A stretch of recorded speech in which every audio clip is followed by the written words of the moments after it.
I am filthy filth. A disgusting illegitimate child born under a noble above all else.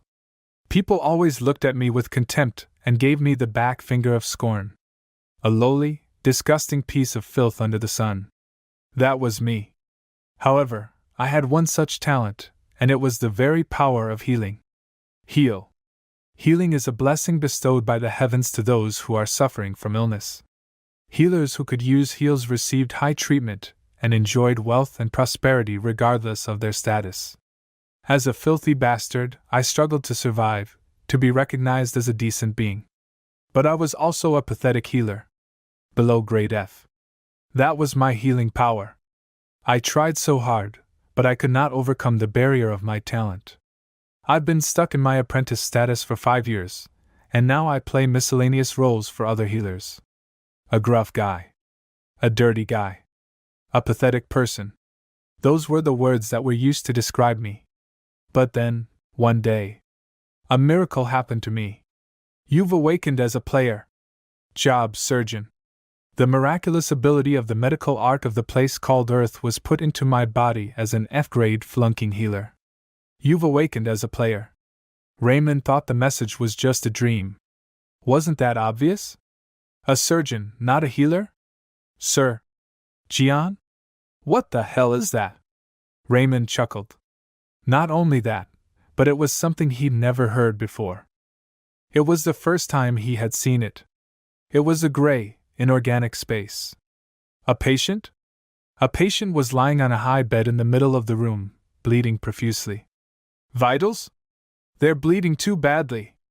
Get a blood transfusion there faster. Squeeze it with your hands. In that dream, Raymond was a healer, in a blue surgical suit, a doctor, and to his surprise, he understood the meaning of the terms people used. Vitals. Blood transfusion. Levofed. Even though they were all new terms. Double the amount of Levofed. Yes, sir. A new person appeared. He was a small man in a surgical gown, and the way he looked at the patient showed a strong will. 1, Kelly. In response to the man's words, the dreaming Raymond handed over the iron tools. Yes, Professor. It's right here. The man with the steel-like impression moved his iron tools. Clank, clank. The opening of the artery, which was bleeding profusely, was firmly identified, and the patient came back from the brink of death with a divine touch. Raymond was startled out of his dream. What was that? Was it an empty dream? It was too vivid a dream for that. Vital signs, blood transfusions, Kelly, etc., to name a few. All the concepts of the terms he heard for the first time in the dream were still vivid in his mind. That wasn't all. The contents of my dream. It was a splenectomy, operating on a patient with a ruptured spleen. Surgery. Splenectomy. Raymond thought of those terms. It's not some kind of pseudo. All the treatments on the continent of Leofantina, where Raymond lived, were done by healing. Surgery to open up the patient's abdomen to treat them? He had never heard of such a treatment. However, Raymond could feel it instinctively. He knew that the cure he saw in his dream was not a fake. In fact, it was a much better and more reliable treatment than the existing one. What the hell happened to me? That way he was confused. Something even more unbelievable happened. A message appeared in front of him. Congratulations on your awakening as a player. The player's occupation is Surgeon, Occupation Grade, SSS. Check out the status window. Status window? As he mumbled in his mind, the following message came to him. Player status. Name, Raymond. Class, Surgeon SSS. Occupational grade, Novice Resident. Level 1. Experience 0/50. Skill points 0. Auxiliary occupations, not activated. Skills. Stamina 3. Senses 2. Intellect 17. Attribute skills. Heart of Steel D. Ancillary skills. None. The player's level is too low to use the Surgeon ability. Treat your patients and gain experience. The higher your level, the more infinite growth you will be able to achieve in the future. Raymond blinked as he looked at the message. He didn't know what happened to him, but one thing was clear. An unbelievable miracle had come to him. Bellin Treatment Center. This was the clinic where Raymond was learning as an apprentice, and it was one of the most prestigious clinics in the kingdom's capital. However, the people in the clinic did not look at Raymond favorably at all. What is that pathetic bastard still doing here? Right. He doesn't even know what the theme is. How long does he plan to stay in the treatment center? Coming from a filthy illegitimate child background, the worst talent, not even in F grade, he was a miserable pathetic man despised by everyone. Shh. Be careful. What are you going to do if he hears that you're talking behind his back? So what? He's an illegitimate child anyway. Normally, Raymond would have given in to that snide remark, but not as much as he did today. Because he was distracted by other things. Suddenly, he heard a voice throwing a tantrum. Hey, Raymond. Chief Healer Lance is calling. Pardon? Oh, you're clumsy and slow. You were born short and now you've eaten your ear off. Hurry up and go. Raymond rushed to Chief Healer Lance's office. Welcome, Senior. A young-looking healer greeted him. Greetings to the Chief Healer. Raymond bowed down and greeted. It's been 5 years since you became an apprentice, right, Senior? Raymond's chest heaved. Yes, that's right. Today I formally spoke with the other healers. It seems that the Bellin Healing Center is finding it difficult to take care of Senior any longer. I want you to quit your apprenticeship and leave the clinic, because with Senior's pathetic talent, becoming a healer seems like an eternal impossibility. Lance said coldly in a voice full of derision. I am revoking Senior's apprenticeship effective this date. Since you are not qualified to be a healer, please pack up and leave the clinic. I hope you enjoyed the video. Remember to like and subscribe to the channel. Thanks for watching and I'll see you next time. The young man does not understand what he should do now. Working as a healer is the most worthy job of all those that an illegitimate child can claim. If he leaves the hospital, he will never be able to claim the title of healer again. Suddenly, an information window appears in front of the hero which says that he can treat people with surgery. Then a great idea appears in Layman's head that there is an opportunity to stay in the hospital. The hero shouts to the main healer that he will prove that he can also heal people. He asks to entrust him with a patient whom he can cure. Surely his healing skills are below F rank, but with his knowledge of medicine in his head, he will be able to become a healer. Healer Langs does not believe his words. He thinks that the hero believes that treating patients is akin to a child's game. However, he says that they just have a patient who may be suitable for the hero. If he copes and successfully cures the patient, then he will not be kicked out of the clinic. After a while, the hero comes to Rankin Street. He squeezes the documents and moves to the house of his first patient, and he is also very nervous because he has never treated people before. He understands that if he fails, he will be kicked out of the hospital, which means that he will lose the chance to pass the exam for the title of a real healer. Otherwise, he will become a healer without a diploma who will not be recognized for the rest of his life, and then he will go to prison if someone reports his illegal work. Thus, there will be more vile rumors that he is an illegitimate child and even a convicted one. The hero's father will be dragged into these rumors again, saying that it is not known how much longer he will disgrace this great man. The door opens abruptly in front of the hero and he falls, scattering all the documents he has on the patient. A girl came out to him and asked who he was. But when she saw the healer's coat of arms on his scattered papers, she immediately ran to him with tears in her eyes.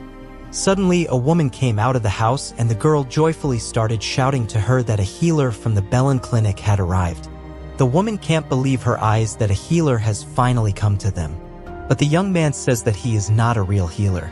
He is just a beginner. Then the woman replied that she doesn't care who he is because the main thing is to save her husband. At the clinic, they were told that they did not have enough funds to pay for expensive treatment, so she was refused and told that they would do nothing, and all she and her daughter could do now was watch her husband die.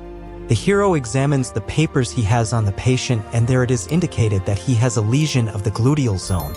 A man is sick with a serious illness called an abscess, which is a serious illness and a healer of at least B rank is needed to eliminate it. Of course, the poor family has nowhere to take money to pay for such a high-level healer, and now the man's family is forced to watch him die without the opportunity to help him. Here, the hero realizes that this situation is similar to his when he was still young. One day, he came to the clinic and asked for help. With all his might, he begged for it and said that he would earn not enough money because he only needed his mother to be cured. The cry of a little girl who asks to save her father pulls out of his thoughts. The hero pulls himself together and asks to show the patient. Suddenly, a system window appears in front which says that the hero decided to help the needy free of charge, so an additional bonus in the form of 5 skill points became available to him. The hero can get points from me by completing various tasks that the system will give, and he will be able to use these points to gain the skills necessary to treat patients. Suddenly, a golden system window appears which says about the beginning of a new task. The essence of it is that Layman must cure his first patient. The young man, after reading the last sentence, adjusts to the fact that now there will be a moment when he will be able to cure his first patient. And even if he came here so that he would not be kicked out of the clinic, but he must do everything he can to help the needy. The hero is sure that it is possible to cope because he has the necessary skills in the field of medicine to prevent serious diseases. Despite his lack of knowledge, he will be able to increase his experience by treating patients. If he treats patients, he will become an outstanding healer and gain the recognition of others. He approaches the patient who is bedridden and greets him. He suddenly feels a terrifying smell emanating from the man. Suddenly, the hero forgets what to do when meeting a patient, so he is very worried. Unexpectedly, the skill Steel Heart is activated, thanks to which the hero calms down. He asks the woman to show what is bothering the patient. She says that he has some kind of abscess on his buttocks, and instead of decreasing, it only increases every day. He also started to have a fever, and now he can't even get out of bed. The hero understands that he needs to act quickly, so first he checks his blood pressure, respiratory rate, and heart rate. Fortunately, sepsis, that is a purulent infection, has not yet begun, but we need to hurry because if the hero tries, then the patient can be saved. He says that now he needs to examine the painful place, then the woman turns her husband over and the hero sees the abscess. Using healing for such a case is extremely troublesome, but from a medical point of view, it is the most common disease. The woman asks the hero if it is possible to cure her husband because the clinic said that only a high-ranking healer can cope with such a disease. But Layman says that it is possible to cure the patient. He asks for help from a woman. He needs to boil water and then cool it down well. He also asks to prepare a sharp knife, and this phrase scares the woman very much. After the hero said that he still needed to be treated with fire, the woman asked how he was going to treat the patient. The young man replies that he is going to perform surgery. All preparations are completed and the hero is going to cut the tumor. Here the woman, frightened for her husband, grabs the young man by the hand because she does not understand why he is going to cut him. The young man replies that he is going to cure him. The woman does not understand why because healers should use healing. Layman says he will definitely save the man. He just needs to be trusted and he will be able to laugh with their daughter again. The woman lets go of the hero's hand and begins to pray. He is sure that he should not make a mistake. The hero recalls the operation where he was with a cold head but a passionate heart. In general medical knowledge, this is the way of thinking that a real surgeon should have. With the knowledge in the field of surgery that the hero has, the operation to remove the abscess is so simple that it is difficult to name both it and the operation.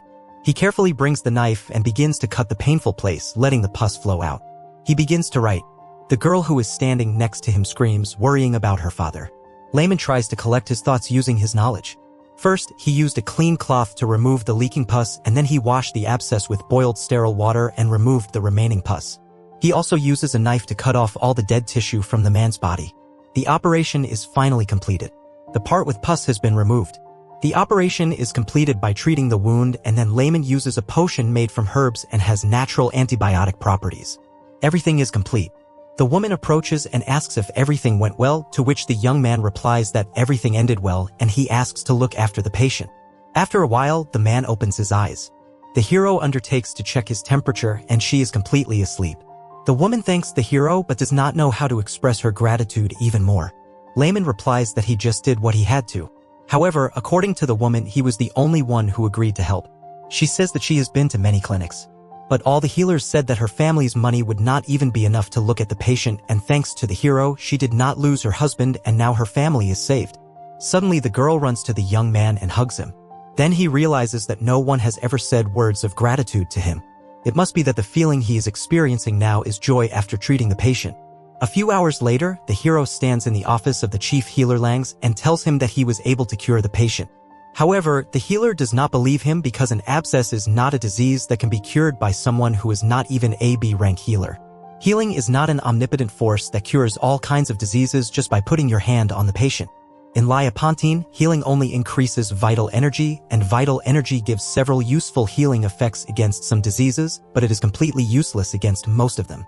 For purulent inflammation, which was treated by the hero, the healing force was no good and it would not have helped the patient in any way because no matter how much you increase the effectiveness, healing will be completely useless if pus is not removed inside the abscess and not only in the pus business. There will be too many problems with the Liapontine style of treatment. They don't even use this method properly because of their excessive dependence on healing. Lang says that he will go to find out everything personally. And if the hero lied, then he should be ready to pay for the lie. Calming himself, the young man was not afraid because he had done nothing wrong. Suddenly, a notification box appears in front of him indicating that he has completed the task and received ords, as well as his level has been raised and he has earned 10 skill points. Increasing the level occurs by gaining the required number of experience points. Thus, the hero increases his level, and as he increases, he can increase his characteristics. Once he reaches level 40, he will be able to raise his rank. The rank of the hero increases as the level increases, and from a novice resident, he can rise to a trained resident. Based on this, so far, the hero is a resident, but in the future, he will raise the level and become a specialist and then a professor. He understands that he will be able to level up in this way and then he gets additional performance points for each new level. Layman reads about additional characteristics that he can study. For example, endurance is an ability that includes general physical characteristics such as agility, muscle mass, and so on. Then endurance will be extremely useful in the treatment of patients, and there is also perception here. Perception is an ability that allows you to cunningly control the physical body. And the more sensitive the hero is, the more smoothly he will be able to perform delicate movements when treating a patient. Intelligence is used to allow the hero to rationally use the available knowledge. There is also an additional characteristic, the name of which is hidden by question marks, and it will be available after certain requirements are met. Suddenly, Langs burst into the room. He had already managed to check on a patient who had recently been treated by Layman, but the healer decided that it was not the hero himself who cured him. Apparently, the patient was cured on his own.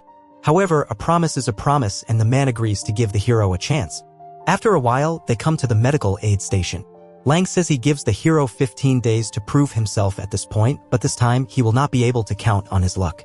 To raise the level, Layman needs to take care of patients, so it's good that he came here since this is the closest place to the emergency department where he could apply his medical knowledge. However, there is one problem, which is that all the healers around him hate him. Everyone blamed him for having healing abilities below F rank, so no one wanted such an inept healer to walk around the medical aid station. Layman understands that in this place, he will not be given the opportunity to take care of the sick. But if he does not cure anyone in these 15 days, then the training in the hospital will be over, so the young man understands that he must do something. Next patient. Instead of waiting for the apple to fall from the tree, he discovers a guy named Hansen who was a student at the hospital. About such students, they usually say neither fish nor meat. The hero approaches the young man and asks if he is tired. Next to the hero, Hansen was just as uncomfortable as next to others, but at least he is the kindest among the students at the first aid station. Layman turns to him and says that it seems to him that the young man is very busy, so he asks for permission to do cleaning at the emergency room. He doesn't like hanging around while Hansen is working. The hero says that he will take care of patients if there are no healers nearby. For example, he will bandage them or apply medicinal herbs to them. Hansen understands that the older comrades will be angry if they find out that he allowed Layman to treat patients. However, the hero says that healers sit in their offices most of the time and come out only when new patients arrive, but now there will be no patients, so no one will know. Hansen doesn't want to agree, so the hero gets upset and asks to pretend that nothing happened. Cleaning the point is the most difficult, so if there is no such obligation on your shoulders, then it will be much easier to work. Still, Hansen agrees. While the senior healer was not seen, Layman was treating people, increasing his experience. Since the tasks were very simple, the hero received only 1 experience point each, but he does not get upset. It's been 3 days since he started working at the first aid station and has already reached level 4.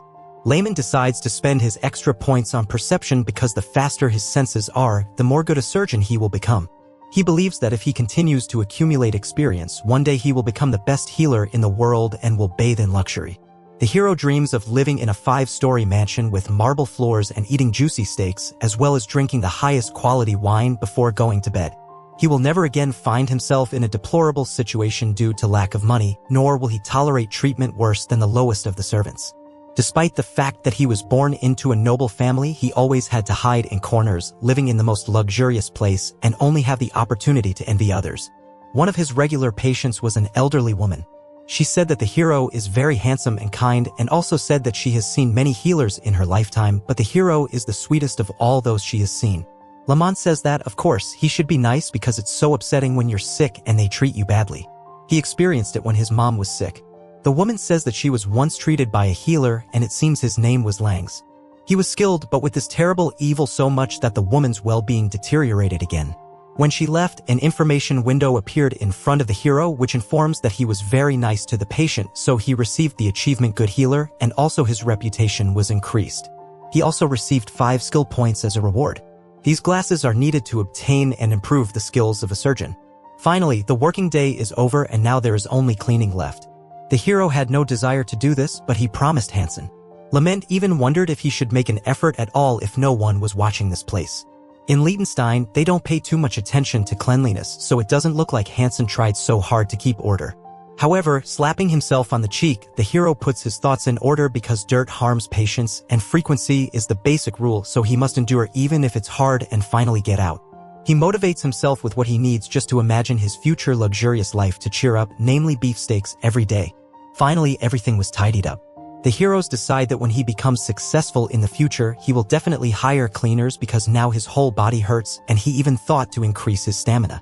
A system window popped up which stated that the hero had cleaned up at first aid station and also received an achievement, an improvement, 10 skill points, and bonus points for excellent work.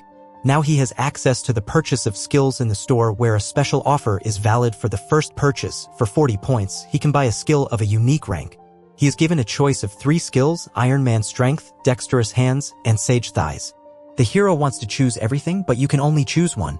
Suddenly, healers burst into the emergency room. An emergency case was received where the patient vomited blood.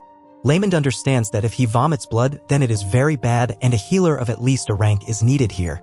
Healing is a force that stimulates vital energy, and stimulation of vital energy activates coagulation, but in situations where bleeding is abundant, the effectiveness of such an action decreases.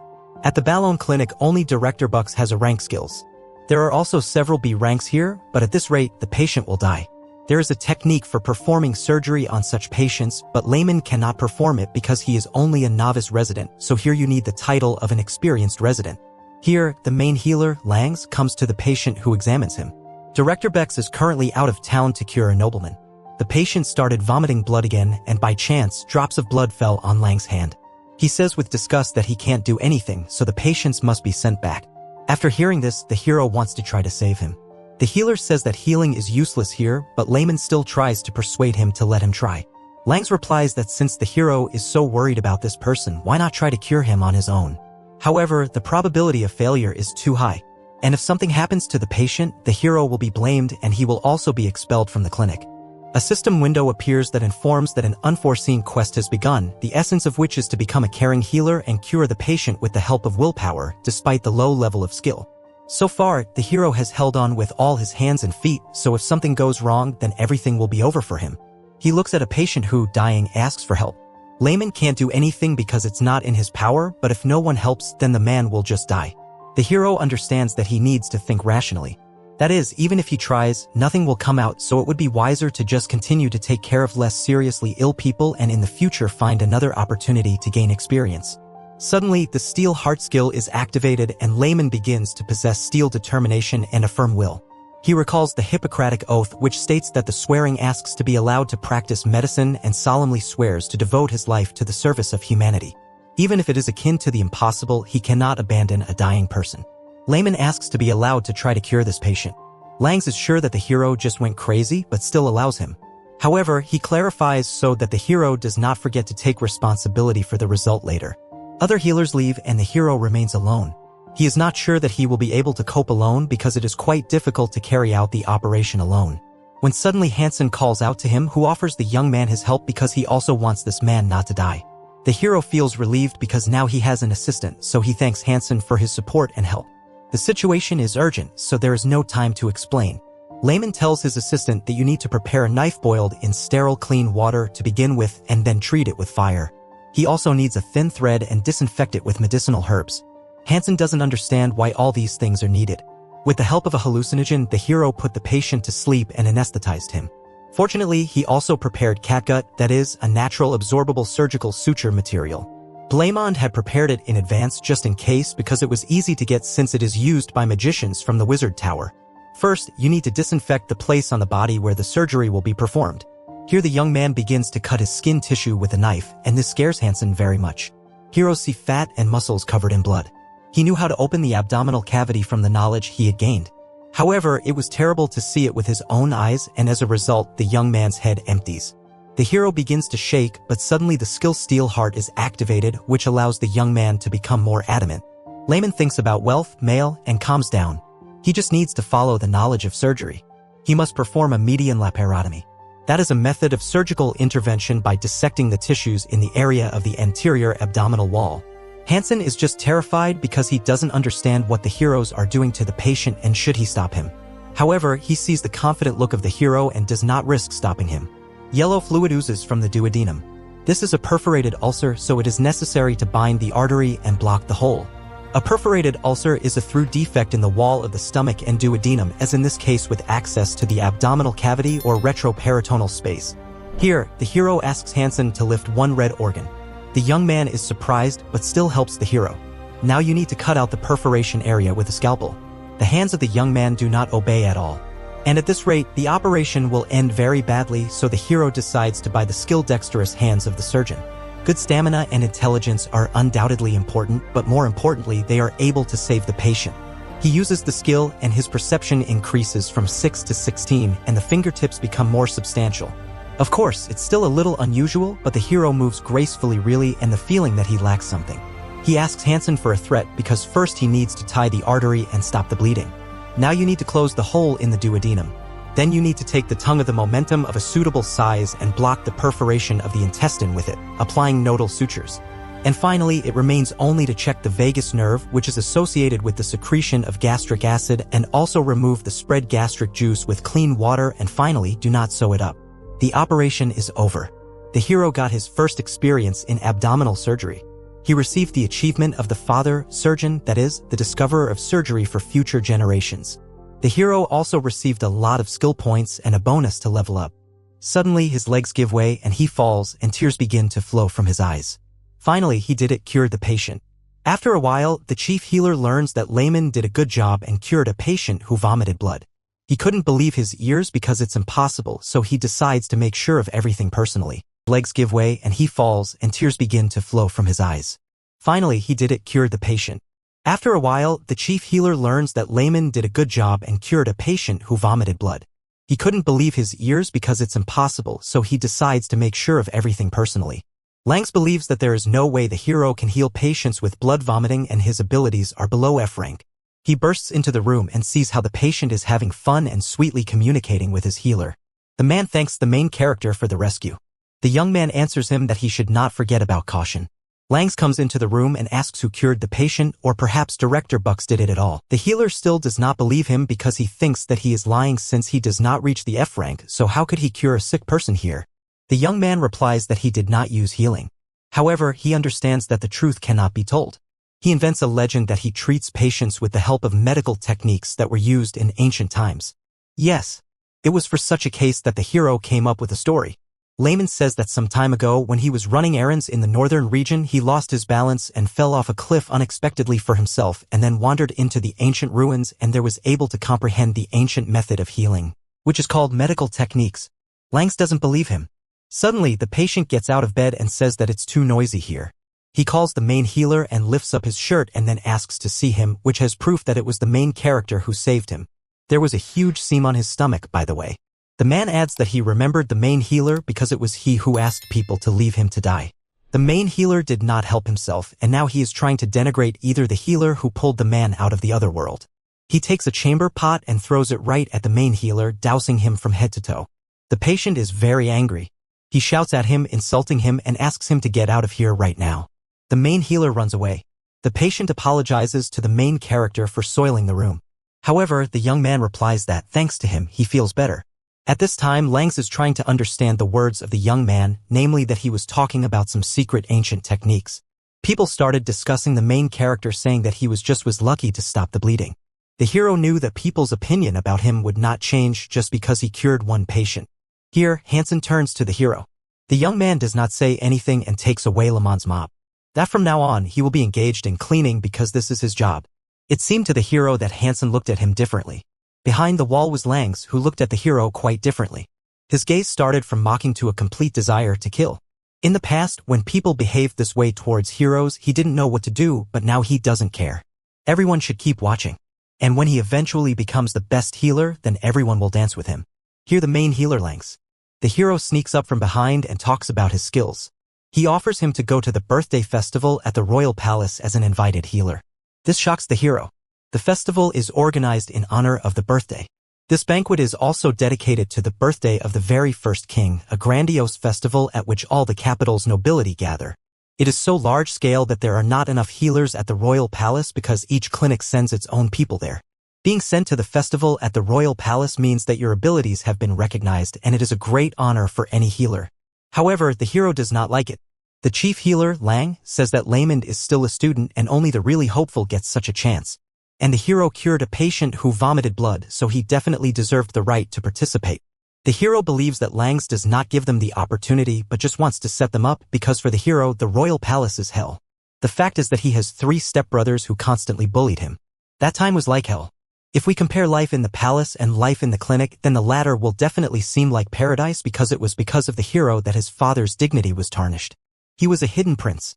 The Kingdom of Houston is a country where chivalry and nobility prevail, so it does not recognize illegitimate children.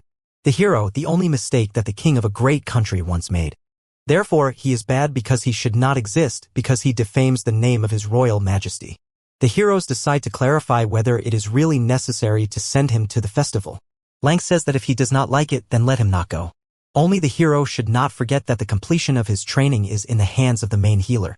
Layman really wants to hit him, but he can't do it. Suddenly, an information window appears in front of him with a new task which is called the Guardian of the Banquet. The essence of this task is that a large number of people gather at the banquet and it is unknown what kind of emergency situation may occur. The task of the hero, as a healer, is to make the banquet without victims. The hero notices that the reward for this task is very great.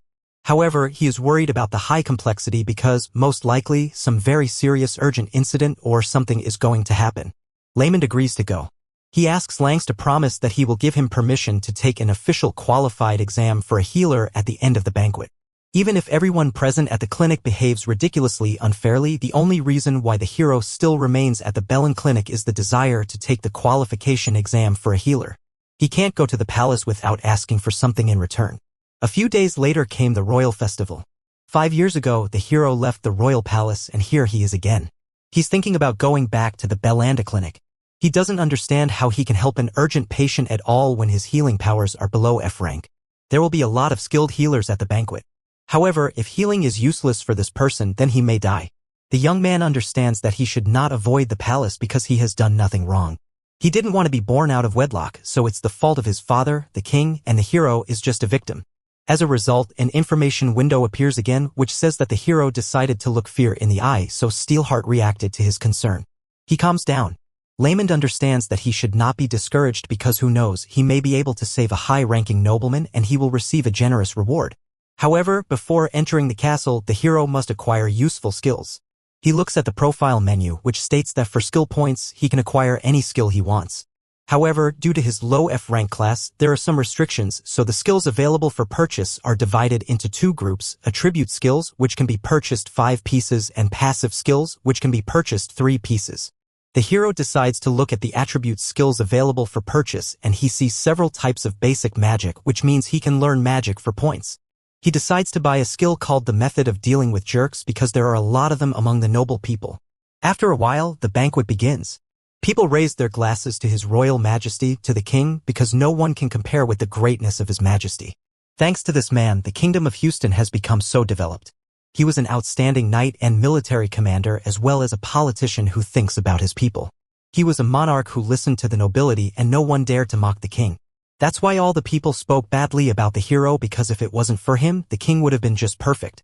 The banquet also discussed the main character, calling him the hidden prince who left the castle 5 years ago. There was a lot of gossip about him, but right now he was standing in a group of healers. Suddenly one of the people notices a young man in the corner who looked like a hidden prince. The hero rejoices in his steel heart because before he would have been simply discouraged catching such glances on himself, but today he does not care about anything. He thinks that today he shines like never before. Suddenly the hero notices Princess Sophia. The girl had a look as if she was looking at a mistake that has not been fixed yet. However, if you compare this girl with the main princess, then she is just a dissatisfied teenage girl. She did not mock the hero because she simply did not have the strength to do so because, like the first queen, her health was not good. Even now, her complexion is still pale, so the hero thinks that she is still not cured. Suddenly, he hears a voice from the side. A red-haired young man, who was the fourth prince named Saddle, approaches him. As a child, the young man often beat the main character. And after this cruel childhood, his scars on his body still have not healed. He still can't move like a mouse in front of a snake. Saddle is very angry because Layman dares to ignore him. The hero was very scared at the sight of his brother. The steel hard skill is reactivated and he is no longer afraid of anything because his will is firm again. Saddle is designated as an extremely high complexity jerk. The skill method of dealing with jerks is activated. Suddenly, the hero makes a bow and greets the great fourth prince of the Houston Kingdom. The young man is surprised because the main character does not look scared, although he used to be so afraid that he could not say a word. Lament is trying to somehow play this situation by asking what brought the fourth prince here because this is a zone for healers and if he came here, it means he feels bad. Saddle doesn't understand what's wrong with the hero. He says he feels fine. The hero tries to send off the fourth prince as he feels well, so he sends him to the other side where the banquet is located. Suddenly, he sees a man who is crouched down and tries to help him, ignoring the fourth prince. The hero again turns to Saddle, hinting that he would leave faster. Saddle tries to humiliate the hero somehow, saying that he really feels bad, so he is in the zone for healers. He says that he has been feeling tired lately and he has no strength at all. Since healers believe that such big symptoms are the most difficult to deal with, he decides to check how the hero copes. The young man, after examining the fourth prince, concludes that he is suffering from alcohol poisoning. It turns out that the fourth prince drank every day. Excessive amounts of alcohol can cause a functional disorder of the body. Therefore, most likely, this is the cause of fatigue, His Highness, the fourth prince. The hero advises him to refrain from drinking alcoholic beverages and have a good rest. Saddle gets upset and leaves in a bad mood. With a calm smile on his face, Raymond respectfully asked Prince Saddle to take care of his health. The prince, standing tall in his regal attire, could only nod, unable to refuse as Raymond showered him with sincere compliments. As Raymond inquired if the prince had any other health issues, the prince simply shook his head, giving a brief and final no. Raymond wished him a good time at the banquet, his voice filled with pleasant courtesy. But deep inside, Raymond was overjoyed. He had successfully dealt with the villain, the one man he had feared. Saddle was puzzled. Why was Raymond behaving like this? Why wasn't he trembling in fear like he used to? Before, Raymond would have been too scared to even speak in the prince's presence, let alone joke around. But today he felt victorious. Raymond knew why. He had made the right decision when he bought that special skill. Without it, he would never have been able to face the prince so boldly. As he glanced at the prince, a thought crossed his mind. This man is no threat at all. For the first time in a long while, Raymond felt completely at ease. He even started bantering with the prince, making light jokes that subtly poked fun at the man who once made his life difficult. This playful exchange caught the attention of Princess Sophia, who quietly approached. Raymond turned abruptly, startled by her sudden appearance. In an instant, Raymond bowed deeply, his hand placed firmly on his chest in a gesture of respect. But the princess was not amused. Her gaze, sharp and unwavering, reflected the shock of what she had overheard. She had listened to every word of Raymond's conversation with the prince, and she wasn't about to let it go unnoticed. "You've changed a lot in these last 5 years, Raymond," she remarked coldly, her voice cutting through the silence like a blade. She didn't stop there. Her next word stung. "You used to be worthless. Like garbage." Raymond, taken aback, blinked in confusion. Was that supposed to be an insult? He couldn't tell. After a brief pause, he replied with a straight face, "You haven't changed at all." That remark hit Princess Sophia harder than he realized. Her expression shifted ever so slightly, betraying the hurt behind her otherwise stoic facade. She had hoped she was no longer seen as the horrible person she once was, but Raymond's words felt like confirmation that nothing had changed. Noticing her discomfort, Raymond quickly tried to reassure her, softly complimenting her beauty, hoping to end the conversation on a more positive note. But Sophia seemed eager to leave. She claimed she wasn't feeling well, her voice strained and distant. Raymond's instincts as a healer kicked in immediately. "What's wrong?" he asked, concern lacing his tone. But the princess brushed him off, waving away his questions. He knew she was unwell, her pale face betraying her words. As Princess Sophia turned away, her two maids hurried to follow her, their anxious eyes darting between Raymond and their princess. Though she was rude and quick to anger, Sophia was a true princess in every sense. She took her place on the throne at the head of the banquet hall, a picture of grace and power. The room erupted into cheers as the banquet officially began. Princess Sophia rose to give her speech, her voice clear and authoritative as she welcomed everyone to the celebration. She spoke with confidence, congratulating the gathered nobles on this joyous occasion. But as her speech continued, Raymond, standing among the crowd, noticed something was wrong. The princess's movements became sluggish. Her face grew paler and her once strong voice began to falter.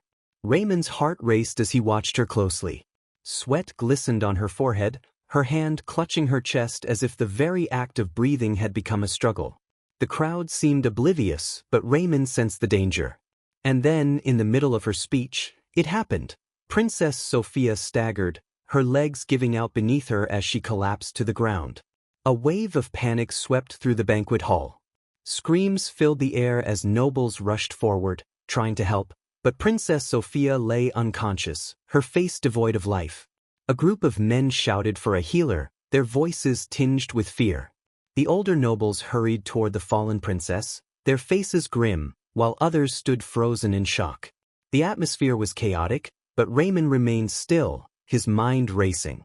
The healers arrived in an instant, and one young healer, a boy barely out of his teens, stepped forward. He placed his hands over the princess, green healing magic swirling in the air. But to everyone's horror, it didn't work. The magic flickered, but the princess's condition didn't improve.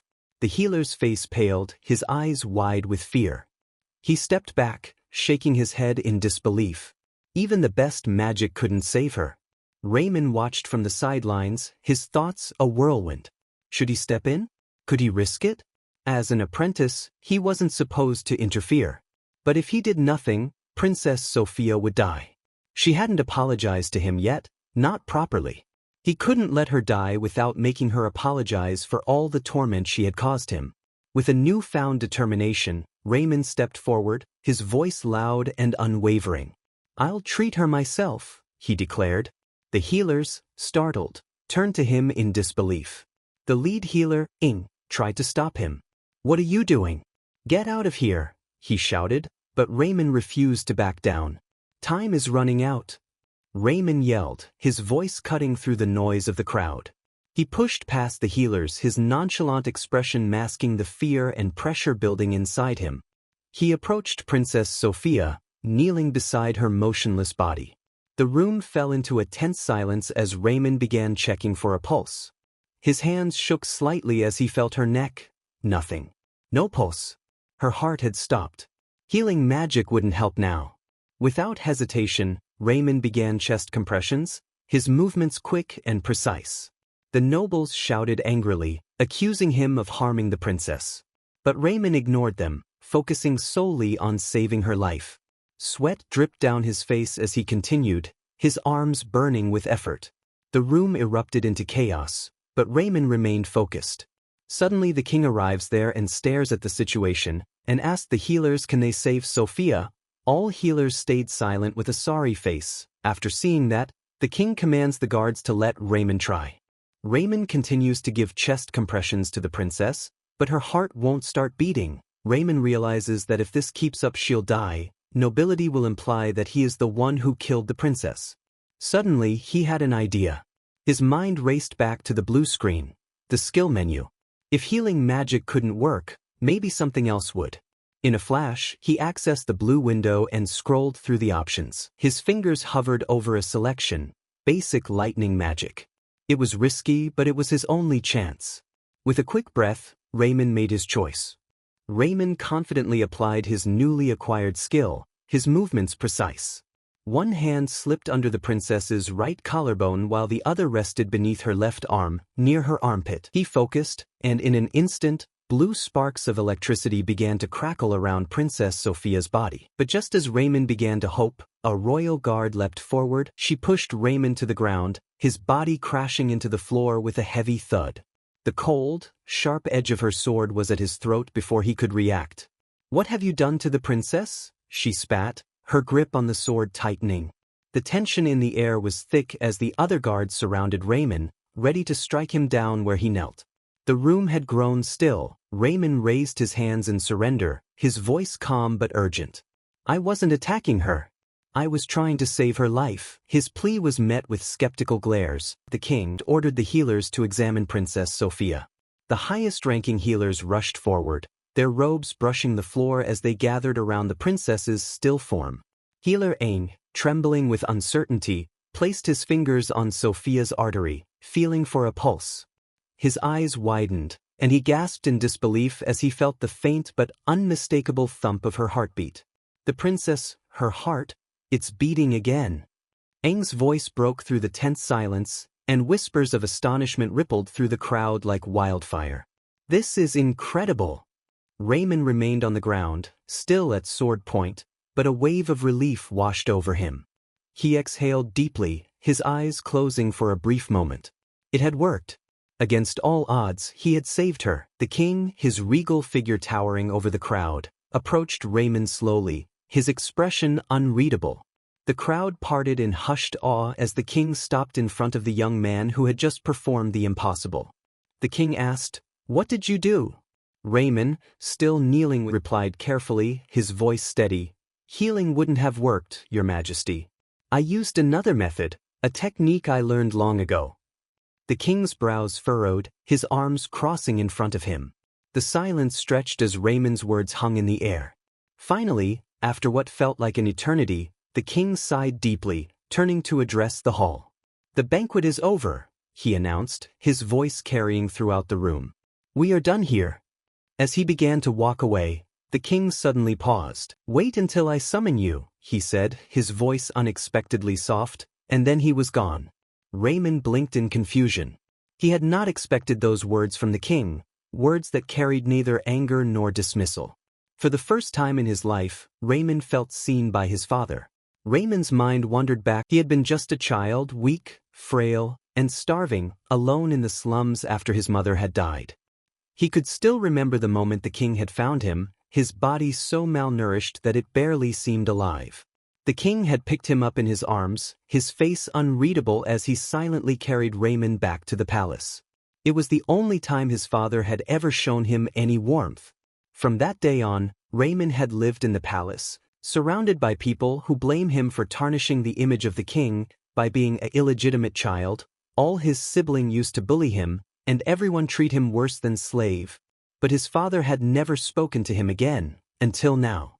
As Raymond stood in the now empty banquet hall, a blue screen flashed before his eyes. It was a notification: quest completed. 30 skill points earned. He grinned, his chest swelling with pride. Not only had he saved Princess Sophia, but he had also completed the quest and earned a significant reward. His reputation had grown, and his skill set had expanded. He stood a little taller, his head held high, feeling a sense of victory that he had never felt before. The time had come to claim his reward. Raymond was summoned to the king's throne room, the path lined with noblemen on both sides. Their eyes followed him as he walked, their murmurs filled with curiosity and surprise. Raymond approached the throne, where his father stood, the regal figure looming over him. He bowed deeply, introducing himself as a servant to His Majesty. The king narrowed his eyes, his gaze intense. "What method did you use to save my daughter?" Raymond took a deep breath, carefully crafting his response. "It was an ancient secret technique, Your Majesty," he explained. "One I discovered while wandering the ruins long ago." He spoke of the ancient ruins and the mysterious powers they held, weaving a tale of forgotten techniques that were unlike traditional healing methods. The king's right-hand man, standing nearby, hesitated for a moment, but eventually, he believed Raymond's story. The king, though clearly not pleased, did not press further. "You saved the princess, you shall be rewarded." Raymond's heart raced as the king asked him what reward he desired. Wealth, jewels, a lifetime of luxury, anything was within his grasp. But Raymond wasn't interested in riches. He had a bigger goal in mind. "I am a healer," Raymond said, his voice firm. "What I desire is the ability to continue using my medical technique. I need your approval, Your Majesty." He realizes that if he continues to use them, the healers might accuse him of practicing sorcery, and the Tower of Healing could ban the technique altogether. To prevent this, Raymond knows he needs the king's official recognition. Without hesitation, the king agrees to his request and gives a formal speech acknowledging the technique as a legitimate form of treatment. Raymond is overjoyed. The king's approval is more than he could have hoped for. Yet, Raymond isn't entirely satisfied. He's only getting started and decides to make one more request. With eloquence, Raymond explains that he doesn't want gold or silver. All he desires is to be honored as a healer. The king, perhaps not understanding the gravity of the request, initially seems puzzled. Raymond, with a sorrowful look, asks for something that seems less substantial, the bearer's medal, if His Majesty would permit it. The king is visibly surprised by such an odd request from the young hidden prince, and the nobles whisper in shock. After all, the bearer's medal is awarded for extraordinary service to the empire, not something granted lightly. Everyone in the room is astonished. They had assumed Raymond was nothing more than a bastard, but now they see a generous, kind-hearted young man. Some think he is too simple-minded for a healer. Raymond's fame rises in the eyes of those around him, for his words move them deeply. But Raymond's intentions are far from naive. By receiving the bearer's medal, he earns honor and can elevate himself to nobility. It is the best possible outcome for him in this situation. The king, still surprised by the young man's humility, asks if the medal will truly be enough. Having ruled for years, no one had ever made such a request, as most seek wealth. Raymond assures the king that the medal will suffice. The nobles, astonished and delighted by Raymond's modesty, cheer. Raymond's reputation grows even more, and the king has no choice but to honor his request and bestow the bearer's medal upon him. Raymond bows before the king and expresses his gratitude. The festival ends, and the healers leave the royal palace. Raymond, immensely satisfied, could not have expected such a result. As the king watches Raymond leave through the window, he reflects on the young man. His right-hand man, Gelman, remarks how much Raymond has changed and that he is no longer just a child with basic desires. Gelman remembers the day he first encountered Raymond in the slums, a frail child on the brink of death. The king had made the decision to save him, even though the boy was illegitimate, and to give him a chance at life. Raymond's mother had left the palace after discovering the king's identity, choosing to leave quietly to protect his honor. Gelman continues to express his concerns that acknowledging Raymond might damage the king's reputation, but the king is resolute and leaves the room without discussing it further. Gelman reflects that, after the situation with the princess, it might have been better for Raymond to have been the illegitimate son of a commoner than to endure years of abuse in the palace. He had advised the king that Raymond, once mastering his technique, could achieve great things, despite the difficulties faced by illegitimate children. The king, mulling over Gelman's words, departs the room in haste, while Gelman is left feeling frustrated. Meanwhile, Raymond returns to the clinic where he is studying. Unsure of how his fellow students will react to his achievements, he walks in proudly, his head held high. His fame has already reached the clinic, and students swarm him with questions. Raymond relishes the attention, knowing that just a short time ago, they had viewed him as nothing more than trash. Even Langs, the chief healer, is now cautious of him. But Raymond hasn't forgotten Lang's promise of a qualifying exam. Langs, seething with anger, addresses Raymond with a Sir prefix, confirming that he is now eligible for the exam. Raymond, mocking Langs, repeats his name with the title, Sir, enjoying his newfound status as a nobleman. Furious, Langs begrudgingly apologizes for his improper tone and formally greets Raymond according to etiquette. The chief healer, though furious, is forced to bow before him. Raymond savors the moment, though he knows he cannot retaliate against those who once tormented him, for he lacks the authority and power to exact justice. He must be content with his current victories. Raymond focuses on gaining the respect of his fellow healers, working diligently and treating as many patients as he can. As his experience grows, so does his intelligence and skill. Even the patients begin to praise his humility and dedication. Hansen, another healer, starts observing Raymond closely, though it's unclear whether out of admiration or something else. One day, alarms ring out as a patient with a severe stomach wound arrives at the aid station. The healers gather around him, trying to treat his injuries. Raymond thinks to himself that a B-rank healer like Langs should be able to handle this case, but Langs just stands there, staring at the bloodied patient. Raymond is puzzled. Why isn't Langs doing anything? Though the patient is gravely injured, he had walked several meters on his own, losing a lot of blood in the process. He keeps muttering about leaked information and collapsing from exhaustion. Meanwhile, in Augusta County, a noble estate, a dark-haired young man speaks with Count Augustus about the hidden prince's deeds.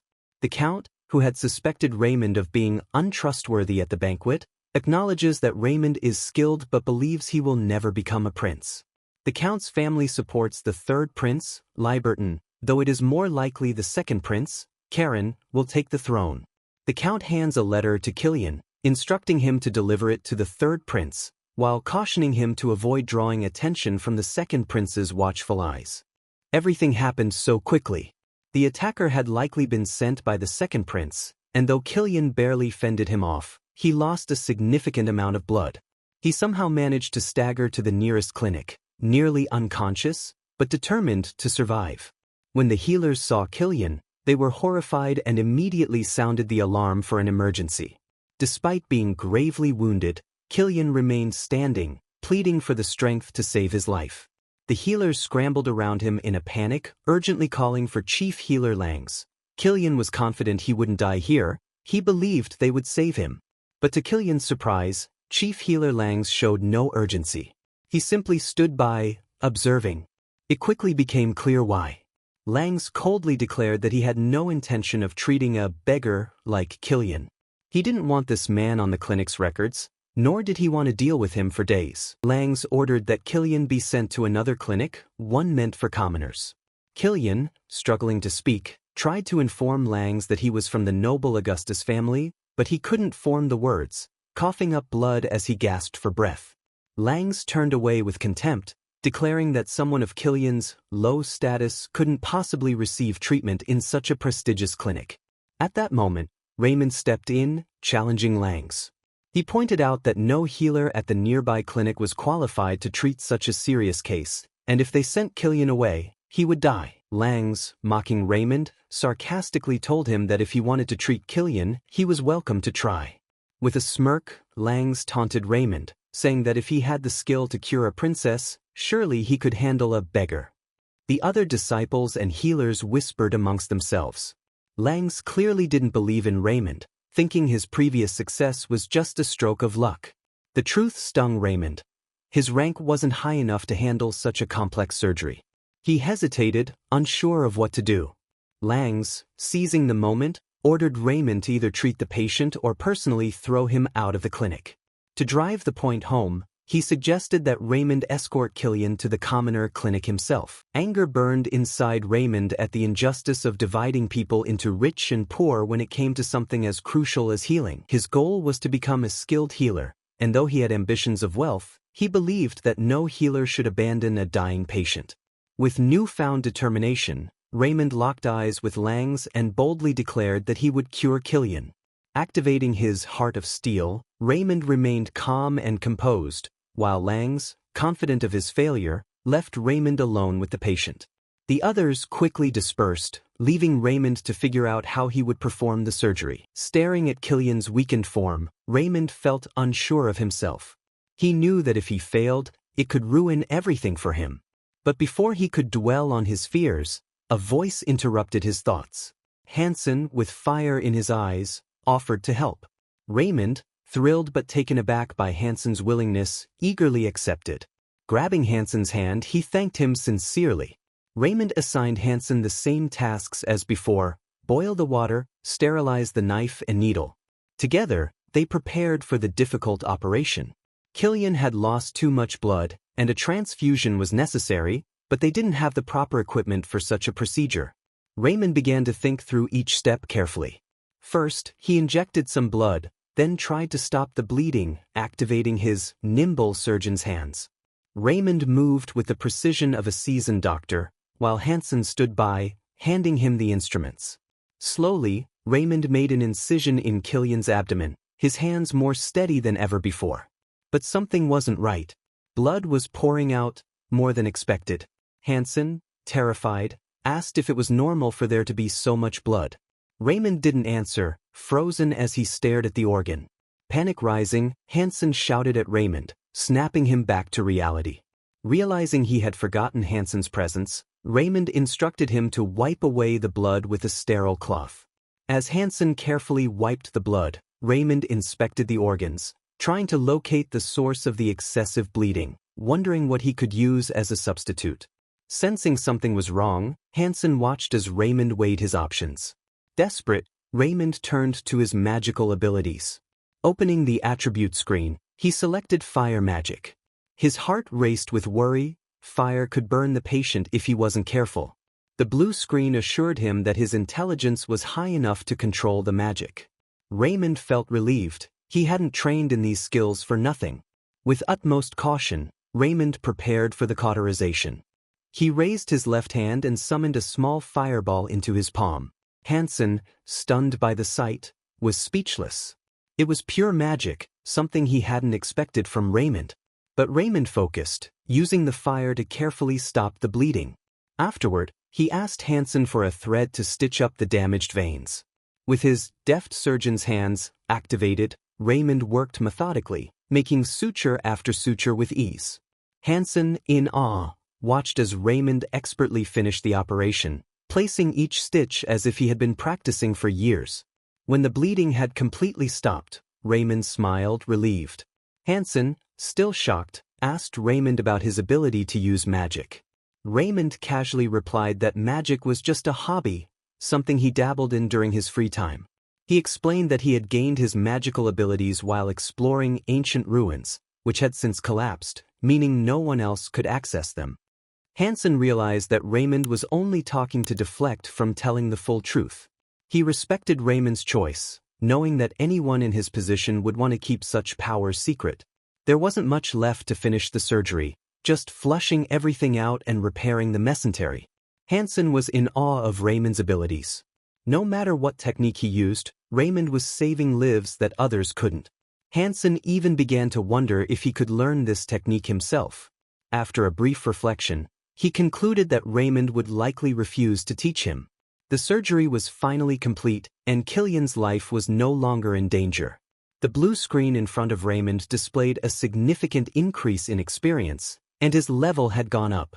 Hansen, seeing Raymond lost in thought, asked if the procedure was finished. A satisfied Raymond turned to him, grabbed his hands firmly, and began to thank him profusely for his assistance. He praised Hansen, emphasizing that he couldn't have saved the patient without him, just as he hadn't been able to do it alone the last time. Hansen was stunned by Raymond's words, feeling a mix of shyness and euphoria at the unexpected praise. Raymond was certainly an unusual young man. Soon after, Killian began to regain consciousness, much to the delight of the two healers. Still somewhat disoriented, Killian asked what clinic he was in. With a smile, Raymond and Hansen explained that due to the severity of his wounds, he had been treated at the Bellin Clinic. Killian mentioned the White Clinic, recalling that the chief healer wanted to send him there.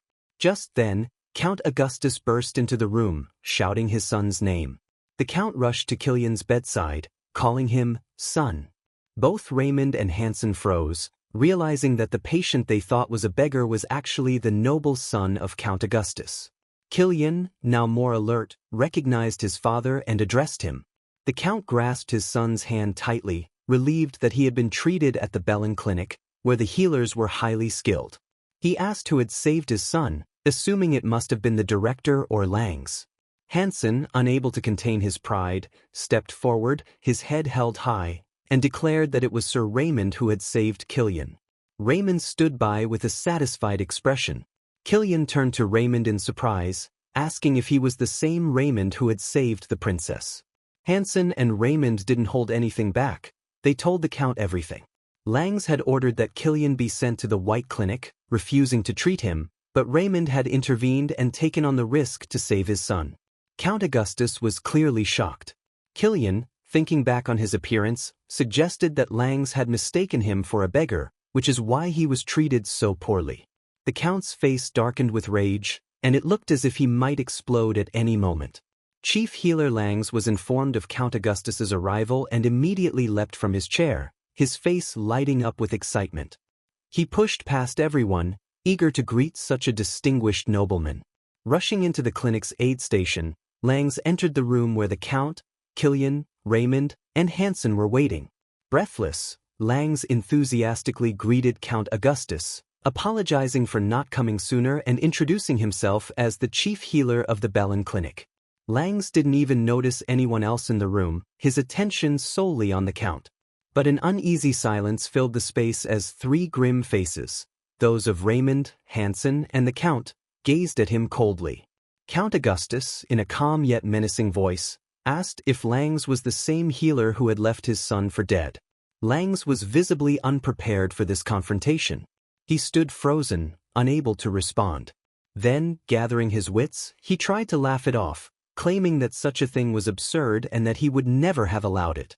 Slowly, Count Augustus stepped aside, revealing his weakened son, Killian, glaring directly at Langs, stunned and speechless. Langs realized the beggar was the Count's son. Panicking, Langs stammered, trying to cover for himself. He lied, saying he hadn't abandoned Killian and that it was all a misunderstanding. He even tried to deflect blame onto Raymond, insisting that he had assigned the case to Raymond because of his success with saving Princess Sophia. But Killian, sitting up, angrily interrupted, exposing Langs' lies. He recounted how Langs had referred to him as a beggar and refused to treat him, and how Raymond had been the one to save him. The Count's anger erupted. He shouted that Langs had not only neglected his son's life but was also lying to his face. Langs, realizing the gravity of his actions, dropped to his knees, begging for forgiveness. But Count Augustus was far too clever to be swayed by such groveling. He was deeply disturbed that Langs would have left even a commoner to die, let alone his own son. The Count, with unwavering authority, ordered his guards to take Langs away, vowing to put him on trial for neglecting a noble. Langs pleaded for mercy, but the Count remained firm, his fury only growing as Langs' lack of compassion became more evident. With a final verdict, Count Augustus declared that Langs would never again be allowed to work, not only in Hoston but throughout the entire Cross Alliance. Langs was in disbelief, his entire career in ruins. As he was forcibly dragged out of the clinic, he begged for forgiveness, but the doors closed behind him, ending his healing career for good. Raymond and Hansen exchanged satisfied glances, feeling no sympathy for the disgraced healer. He had gotten what he deserved. Then, Count Augustus turned sharply towards Raymond, startling him. The young healer had been so engrossed in the drama that he had forgotten to properly greet the Count.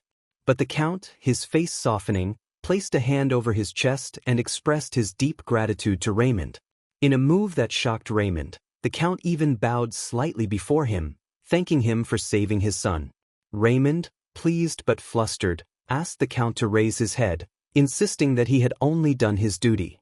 In truth, if it weren't for the hidden prince, the Augustus family would have lost an heir. The Count, still humbled, offered Raymond anything he desired as a token of his gratitude. Raymond's inner thoughts danced with excitement. He could hardly believe this outcome. The Count continued, offering something far greater than money or jewels. He invited Raymond to become a friend of the Augustus family. Raymond, confused at first, asked what that meant. The Count explained that although Raymond now held a Medal of Honor, he lacked power and status. As a friend of the Augustus family, Raymond would gain their full support, a privilege that held immense value. With this connection, no one would dare speak ill of Raymond, at least, not anyone who feared the Augustus family. Overcome with excitement, Raymond eagerly shook the Count's hands, unable to hide his joy. Count Augustus thanked Raymond once again for saving his son, then asked if there was anything else Raymond wanted. Laughing, Raymond requested that the Count pay the medical bills, noting that even though they were friends, in the world of doctor politics, everyone had to pay their dues. Thankfully, the Count was not a beggar, or Raymond joked that he would be in trouble. They parted on friendly terms, smiling and exchanging final thanks. In private, Count Augustus had a serious conversation with his son, Kilian. Kilian questioned his father about the reward, thinking it was too insignificant for someone who had saved his life, considering the chaos his death would have caused for the family. The Count reassured Kilian, explaining that no reward would have truly sufficed in that moment. He warned that with the power struggle growing more unpredictable, Raymond, the hidden prince, would no longer be able to avoid it. Count Augustus continued, saying that while Raymond was not directly in line for the throne, talent could not be hidden forever. Raymond, once regarded as worthless, had now shown his abilities for all to see. His royal blood and rising talent would inevitably attract enemies. The higher Raymond climbed, the more dangerous his path would become. The Count hoped that by supporting Raymond, their family could protect him from the dangers ahead. Meanwhile, in the second prince's quarters, the lavish interior reflected his refined taste. The prince was informed that Kilian had been saved by none other than Raymond, the very person he had dismissed as useless. The assassin he had hired knelt before him, explaining that though Kilian had been mortally wounded, the Bellin Clinic had somehow saved him. Neither the assassin nor the prince had anticipated this outcome. The second prince's carefully laid plans had been foiled by the hidden prince. Seething with anger, the second prince brooded over how Raymond had disrupted his scheme. He muttered insults at Raymond, frustrated that his plan had been ruined. Still, he remained composed, standing from his gilded chair and gazing out of a large panoramic window. The second prince decided he would have to keep a closer eye on Raymond, comparing him to a pet that had become too unruly. Back at the Bellin Clinic, Raymond treated an uncomplicated patient while reflecting on his conversation with Count Augustus. A surge of joy swept through him as he realized that after 5 long years, the opportunity he had been waiting for had finally arrived. With a clenched fist, he silently celebrated the fact that he could now take the healer's qualifying exam. Tears of joy welled up in his eyes as he thought of how close he was to becoming a real healer and doctor at the Bellin Clinic. However, whispers filled the clinic. The other healers and students gossiped about how Langs had been expelled because of Raymond. They speculated on how Raymond had managed to cure both Princess Sophia and Count Augustus's son, with some dismissing it as mere luck. One healer reminded the group that it was impossible to be lucky 3 times in a row, acknowledging that, strange as Raymond's method was, it clearly worked. 2 other healers reacted with shock and anger, dismissing the technique as pseudoscience. But the first healer stood firm, reminding them that the king himself had recognized the technique as legitimate. The other healers scoffed, claiming the king's paternal feelings must have clouded his judgment. Rumors spread that Raymond would be taking the exam to prove the effectiveness of his medical technique, but many doubted he would pass. Hansen, overhearing the conversation, felt disheartened by how little faith they had in Raymond. A few days later, the day of the qualifying exam arrived. Healers and apprentices gathered together, sitting on long wooden benches in the examination hall. Raymond and Hansen found seats next to each other. Raymond, brimming with confidence, had no doubt that he would pass the exam. After all, he had waited 5 years for this moment. Nearby students whispered among themselves, pointing at Raymond and calling him the hidden prince. They gossiped that, since Raymond was below F-rank, he shouldn't even be eligible for the exam, insinuating that his special privileges came from saving Princess Sophia. Hearing the students' remarks, Raymond's confidence wavered, and panic gripped him. What if he failed? The shame would be unbearable. Doubts clouded his mind, and he questioned whether he would ever have such a chance again. Sensing Raymond's nerves, Hansen tried to distract him by asking what he planned to do after passing the exam. Raymond, distracted from his worries, admitted that he hadn't really thought beyond the exam itself. His wishes were simple and even silly, he just wanted to eat meat. For 5 years, all Raymond had wanted was to pass the healer's exam. He had spent those years watching others treat patients while he was ignored, belittled, and humiliated. Now, all he wanted was the chance to heal patients himself. As he sat on the wooden bench, the faces of the patients he had saved flashed before his eyes. The feelings were indescribable, and his resolve hardened. The blue screen appeared before him, showing that his steel heart skill had increased. Raymond was surprised to see that his determination had grown even stronger just from thinking about his patients. Hansen encouraged Raymond further, reassuring him that he could pass the exam. Renewed by Hansen's words, Raymond's confidence returned. From a distance, one of the senior healers, who had believed in Raymond's technique, watched closely. He was surprised to see how calm and collected Raymond was, despite the pressure. Suddenly, the large doors to the hall swung open, and a woman entered, summoning Raymond for his exam. Raymond rose quickly from his seat, his confidence unwavering. He took a seat in a high chair before the examiners. The judges of the healing tower carefully studied his papers. One of the senior judges, surprised by what he read, asked Raymond if it was true that his level was below F rank. Another judge, a young man with red hair, smirked and asked Raymond to demonstrate his healing power. Raymond agreed and began to concentrate, summoning his healing abilities. He strained, focusing as green beams of light began to emerge from his hands. But the light was weak and quickly faded into a thin smoke. Raymond had used up all his healing energy, and it wasn't enough. The judges burst into laughter, mocking him openly. An exasperated red-haired judge asked Raymond what he had been thinking when he applied for the exam. Raymond, flustered and defensive, began making excuses like a timid kitten. The judges, unimpressed, told him to leave, but Raymond, desperate for another chance, pleaded with them to allow him to prove his strength in another technique. The red-haired judge's stern gaze, cold and full of disdain, was enough to silence most, but Raymond persisted. With a wave of the judge's hand, adorned with glittering jewelry, he dismissed Raymond, saying not to waste their time. Raymond had expected such a reaction to his weak healing ability, but he was prepared. Quickly, he activated a skill from his system, eloquence, which gave him the confidence to speak with authority. Standing tall, Raymond accused the healing tower of going against the will of King Houston. His audacity stunned the red-haired judge, who was horrified by Raymond's boldness.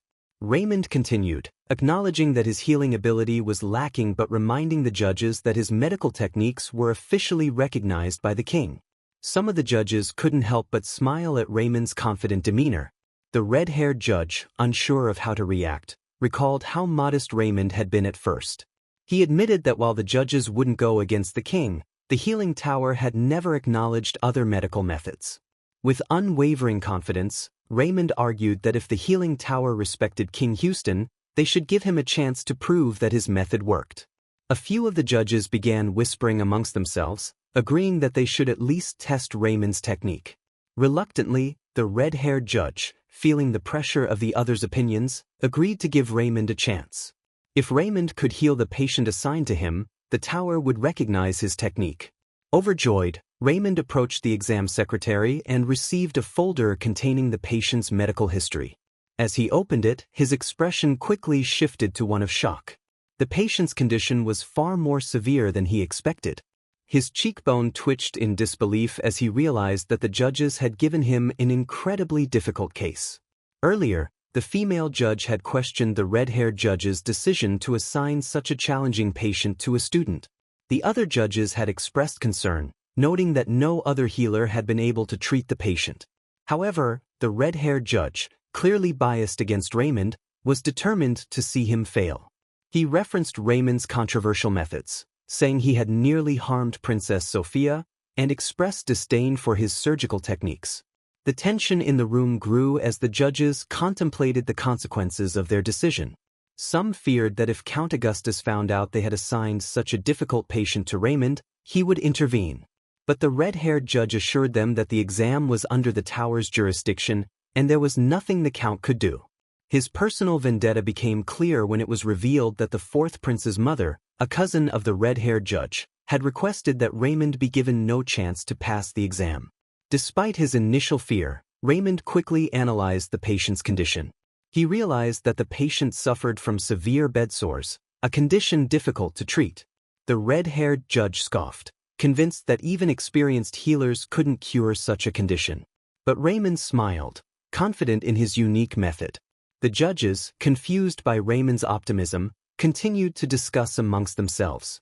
They didn't understand why Raymond seemed so cheerful. Didn't he realize the severity of the disease? Without hesitation, Raymond made his way to the patient's home, eager to begin treatment. The house, a beautiful noble estate, was well kept. Raymond was greeted by the patient's son, who, though polite, seemed skeptical of yet another healer promising a cure for his father. Sitting on a plush cushion, Raymond assured the son that he could heal the old man, but first, he needed to assess the condition himself. The son led Raymond to a bright, spacious room where the bedridden father lay, motionless. A pungent, unpleasant odor filled the air, something Raymond hadn't encountered often in his previous cases. The son, embarrassed, apologized for the smell, but Raymond reassured him that it was natural for someone in such a state. The son was taken aback by Raymond's calmness. Other healers had frowned or recoiled when they entered the room. Raymond asked how long the patient had been bedridden and if he could be moved slightly. With his son's help, they carefully turned the man over, revealing the deep sores on his lower back. Though the sight was disheartening, Raymond remained focused. He was relieved that while the sores were severe, they hadn't yet reached the bones. He could still help. Seeing the concern on the son's face, Raymond quickly reassured him. He explained that the first step would be to remove the dead tissue and restore the skin, a promise that other healers had made but failed to deliver. The son was understandably skeptical, noting that even with previous treatments, the sores had always returned. Raymond, however, confidently stated that his method was different. He began by explaining his plan. He would perform a minor surgery to remove the dead tissue and drain the pus. The son, hearing words like surgery and removing tissue, was shocked and confused. But Raymond, having grown accustomed to such reactions, simply smiled and asked the son to trust him. With no assistant to aid him, Raymond relied on the patient's son, who nervously agreed to help. After preparing the necessary instruments, Raymond donned his medical robe and checked his system screen. His perception points had increased, and he noted with satisfaction that his skill in surgeon's dexterous hands had improved, boosting his confidence further. With precise, practiced movements, Raymond began the operation. He carefully removed the dead tissue and drained the pus, all the while using herbs with natural antibiotic properties to prevent infection. The patient's son watched in awe, shocked by the speed and efficiency with which Raymond worked. When the first stage of the procedure was complete, the son asked, astonished, if that was all. Raymond nodded, explaining that the next step was simple. The patient just needed to be turned regularly to prevent further bed sores from forming. The son, still bewildered, admitted that no other healer had mentioned something as straightforward as this. Raymond explained that bed sores were caused by lack of movement, something most people, even experienced healers, overlooked.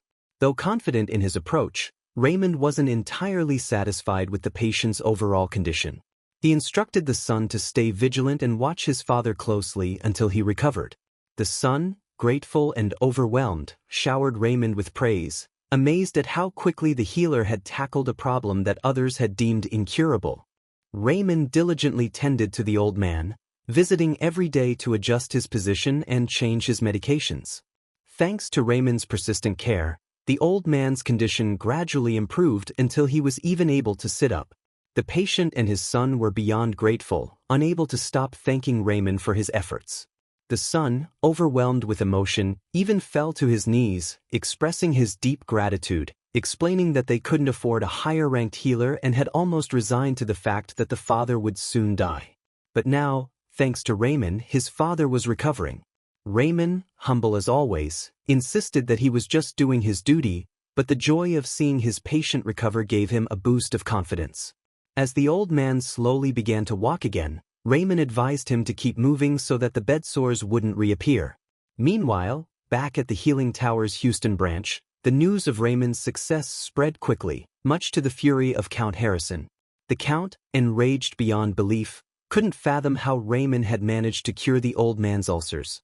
One of the healer judges confirmed that he had witnessed the entire process with his own eyes, leaving Harrison at a loss. Despite his bias against Raymond, there was no legitimate reason to disqualify him. However, now the tower faced a new dilemma. What rank should they assign Raymond? Raymond's natural healing abilities were below F rank, yet he had successfully treated a patient that even B rank healers had failed to heal. The discrepancy left the tower in confusion. Some argued that he deserved a higher rank, like B or A, based on his achievements, while others pointed out that his healing skill itself was still ranked below F. Count Harrison, deep in thought, read through Raymond's case file carefully. After deliberating, he made a controversial decision. Raymond would be given a D rating. The other judges gasped in disbelief, arguing that the rank was too low considering Raymond had successfully healed a B+ ranked patient. They reminded Harrison that even Count Augustus wouldn't approve of such a low rating, but Harrison angrily retorted that Count Augustus had no authority over the healing tower. However, Count Harrison soon realized that his decision could have larger political implications. What would King Houston think, especially since Raymond had also healed the princess when other high-ranking healers failed? Harrison began to panic, clenching his fists in frustration, but he couldn't risk disappointing the fourth queen either. In the end, he made a decision to escalate the issue to Healing Tower's main headquarters, the central authority that ruled over all 10 countries in the Crusader Alliance. The judges were surprised by the move, but they recognized that it was a safe decision. By involving the main headquarters, they could shift responsibility and avoid further conflict. Not long after, a response arrived from the main headquarters. Count Harrison opened the envelope in front of the other council members, and the surprise in his eyes was evident to everyone. The Healing Tower headquarters had decided to create a new rank specifically for Raymond, U rank. It was unprecedented. The other healers speculated that U might stand for undetermined, suggesting that even the headquarters had struggled to categorize Raymond's unique abilities. Earl Harrison, though surprised, quickly realized the brilliance of the decision. By giving Raymond an U rank, neither the fourth queen nor King Houston could argue against it. The title was undetermined, leaving room for interpretation, but it was also a recognition of Raymond's skill. Soon after, news of the new rank spread across the kingdom, and it became a hot topic of discussion. Many healers and students mocked Raymond's unusual rank, making jokes about what the U could stand for: undefined, unappreciated, or even unvalued. Despite the ridicule, a few quietly respected Raymond's talent. As time passed, people would come to realize that Raymond's U rank stood for something far more profound, unattainable, and absolute. His abilities were beyond the conventional rankings, and the title became a symbol of mastery. When Raymond finally received his exam results, he couldn't believe his eyes. Overcome with emotion, he burst into tears of joy. After years of hard work, he had finally achieved his dream of becoming an official healer. His 5-year apprenticeship was over, and he could now work independently, earning a good living as both a healer and a doctor. However, Raymond's joy quickly turned into reckless excitement. Grabbing a box of matches, he contemplated burning down the Bell and Clinic, the place where he had struggled for so many years. Just as he was about to strike the match, Hansen, his friend and fellow healer, entered the room to congratulate him on passing the exam. Hansen, surprised by the scene, asked Raymond what he was doing. Raymond, slightly embarrassed, claimed he was just cold. Hansen also shared the good news that he, too, had passed the exam and had been promoted to C rank. The two friends celebrated Hansen's bright future, as he had already been contacted by Maple Clinic, one of the top 3 clinics in the capital. Raymond gave Hansen a warm hug, congratulating him on his achievement. When Hansen asked Raymond about his own future plans, Raymond brushed off the question, saying they'd discuss it later. First, he wanted to celebrate and offered to treat Hansen to dinner. Hansen, curious, asked how Raymond had money since students didn't earn anything. Raymond, still jubilant from his success, explained that now that he had passed the exam, he was eligible for a healer's loan, giving him the funds to start fresh. The two celebrated with a night of food and drink, becoming so intoxicated that their tongues slurred and they could barely walk. As they sat together, Raymond, in his drunken state, dreamed aloud of stacks of meat that he would eat every day once he became rich. In the midst of their merriment, Hansen grew serious, bringing up a question he had been asking for weeks, about the ruins where Raymond had supposedly found his medical equipment. Hansen, desperate for answers, begged Raymond to tell him the location of the ruins, hoping to gain similar powers. Drunkenly, Raymond finally told Hansen the truth: there were no ruins. He laughed, admitting that he had made it all up. His powers had come to him mysteriously, like a miracle, while he was cleaning the library. The knowledge had simply appeared in his mind one day. Hansen, visibly shocked and angry, felt betrayed by the absurdity of the answer. He had hoped for a tangible explanation, a secret he could pursue. Instead, he was met with what felt like a lie, and his anger boiled over. Hansen, frustrated, accused Raymond of not trusting him enough to share the truth and stormed off in a drunken rage.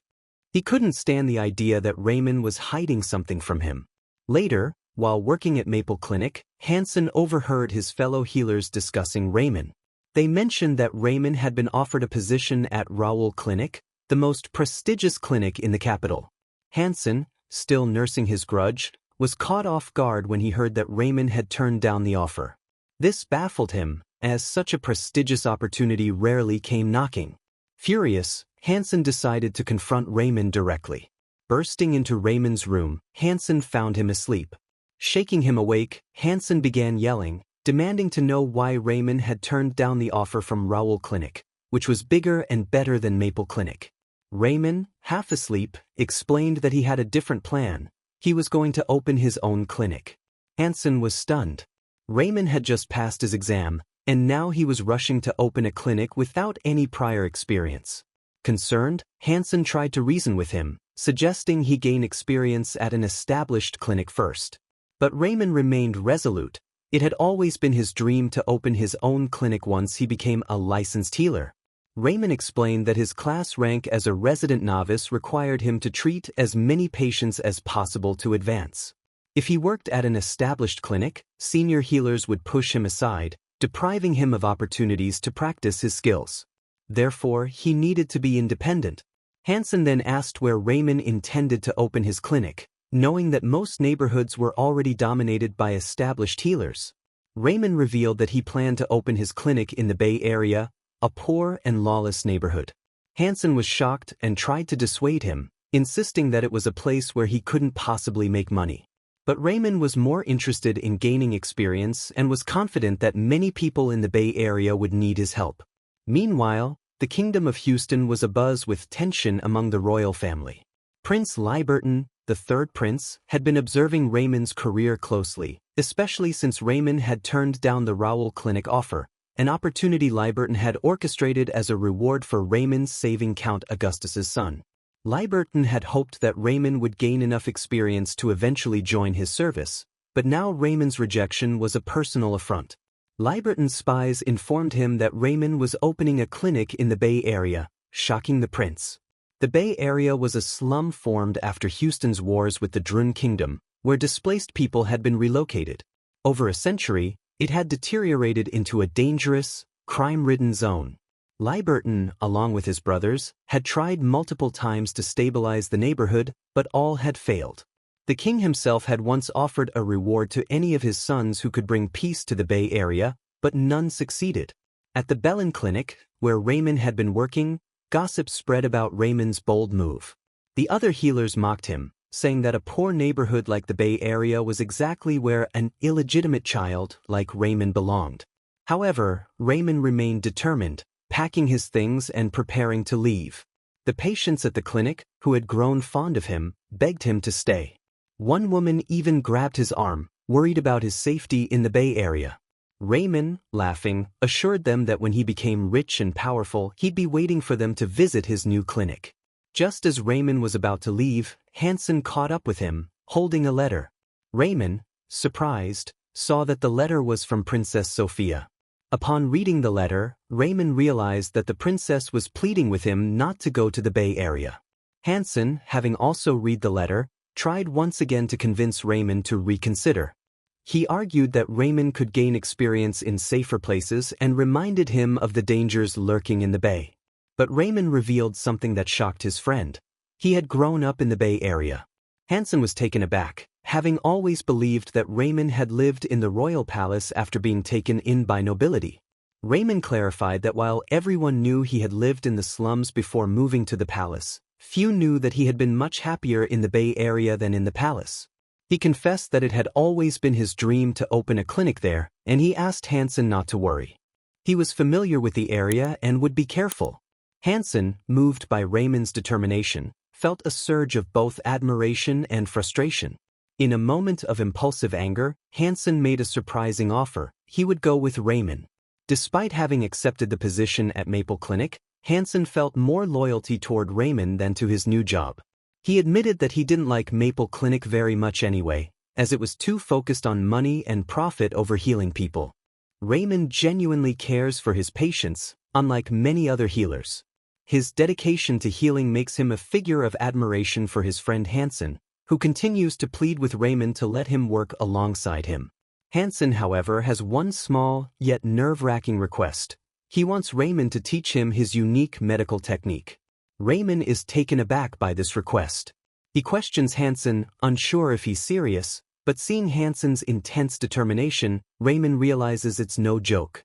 With a serious expression, Hansen makes it clear that this request means a lot to him. Though Raymond feels his level is too low to properly train anyone, a blue screen suddenly appears before him, revealing a new opportunity, the apprentice training mode. If Raymond accepts Hansen as his apprentice, they will both gain experience, although the effectiveness of the training will be limited due to Raymond's current low rank. Thinking it over, Raymond realizes the benefits. The experience points he would gain from training Hansen would increase significantly. With some hesitation, he agrees.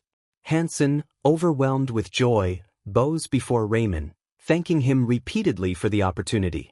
Raymond, now carrying the responsibility of being a mentor, gently places his hands on Hansen's shoulders, acknowledging that while he may not have the highest skill level yet, they would achieve greatness together. With Hansen officially becoming Raymond's first apprentice, the day of their long-awaited departure for the Bay Area arrives. As Raymond waits at the meeting point, Hansen arrives, decked out in iron armor.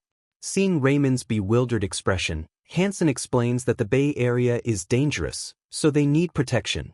Raymond can't help but laugh, even as Hansen jokes that Raymond should have worn chain mail underneath his clothes. Despite his light-hearted demeanor, Raymond is nervous too. It's been 2 decades since he's been to the lawless area. Before they leave, Hansen insists Raymond take something for self-defense, offering him an iron pipe. With another blue screen prompt, Raymond equips the pipe as a weapon, learning a self-defense skill. The absurdity of the situation makes Raymond laugh again as he twirls the pipe awkwardly, trying to calm his nerves. As they arrive at the Bay Area, the atmosphere changes. Criminal-looking men surround them with hostile gazes. Raymond assures Hansen that they'll recognize him, as he used to live here, but the fierce stares from the locals suggest otherwise. The residents don't take kindly to strangers, and it becomes clear that Raymond's past connection to the area doesn't grant him any favor. Despite the cold reception, Raymond and Hansen make their way to the clinic, a small, run-down, 2-story wooden building. Once inside, they clean and set everything up, preparing for the flood of patients they expect. However, days pass without a single visitor. Confused, Raymond wonders aloud why no one has come. Hansen suggests that perhaps the locals don't know there's a new clinic, but Raymond quickly dismisses the idea. The area is small, and news travels fast. Just as they ponder the situation, a bang echoes through the room as a rock shatters one of the clinic's windows. Hansen rushes outside to investigate and is shocked by what he sees. Calling Raymond over, the two are stunned to find their clinic's walls covered in red paint with threatening messages. The locals had scrawled ominous warnings, such as, "This is no place for kids," and threats of violence if they didn't leave. Hansen, panicked, urges Raymond to pack up and leave the Bay Area immediately. But Raymond, though shaken, refuses to give up. He calmly explains to Hansen that he can't just leave. He took out a loan to open this clinic, spent a fortune on the building, and if he walks away now, he'll face crippling debt. No, Raymond decides he has to stay, no matter the danger. Hansen is moved by Raymond's determination and, despite his own fears, offers to stay with him. Raymond, grateful for Hansen's support, suggests they need to take action to gain the locals' trust. They brainstorm ideas until Raymond comes up with a plan. They need to go to the central square and talk to the people directly. Nervous, Hansen warns Raymond that the square is the most dangerous part of the Bay Area, crowded with unsavory individuals. Nonetheless, the two make their way to the square, where they come across two men deep in conversation. When Raymond introduces himself, the men are initially unfriendly, but then recognition dawns on their faces. They remember Raymond as the boy who was taken to the royal palace years ago. For Raymond, this small glimmer of recognition gives him hope that all is not lost. Raymond tries to ease the tension with the two men at the square by making light of his past experiences in the Bay Area. He jokes about how he was beaten in an alley years ago, but his attempt at humor only enrages them. They cut him off, demanding to know why he's returned. Before Raymond can respond, they begin yelling, accusing him of being a nobleman who has no business in the Bay Area and threatening him to leave immediately. Feeling upset and realizing his memories don't hold any weight with these men, Raymond takes a deep breath and activates his steel heart skill. His tone shifts as he explains he didn't return for leisure or personal gain. He came to treat the sick because, unlike other healers who avoid this area, he believes that even the poor deserve proper care. The intensity of Raymond's words catches the men off guard. They stop shouting and begin to listen in silence as Raymond continues his passionate speech. He raises his fist, shouting that healers don't want to treat people like them, people from the Bay Area.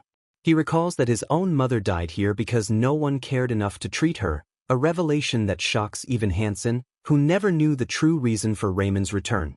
As Raymond's voice echoes across the square, more people gather, mouths agape, stunned by his words. Raymond concludes his speech by declaring that he won't allow the people of the Bay Area to suffer like his mother did. He vows to treat anyone who needs help, no matter their status or wealth. The two men who initially berated him are left speechless, unsure of how to respond. Raymond, aware that they might still be skeptical, goes a step further. He makes a bold promise. He will cure the patients of Curson Street, a place avoided by everyone due to its reputation as a cursed, disease-ridden area. The crowd is stunned into silence. Even Hansen is horrified by Raymond's proclamation. Curson Street, the former red light district, is believed to be cursed, its inhabitants suffering from a disease they call divine karma. It's a place feared by all. Hansen begs Raymond to reconsider, fearing that the disease will spread to them as well. But Raymond, confident in his medical knowledge, believes he knows what disease they are actually dealing with. Determined, Raymond tells Hansen he doesn't have to come, but Hansen insists on following his mentor. Hansen is terrified but also committed to learning everything he can from Raymond. Together, they head to the infamous Curson Street.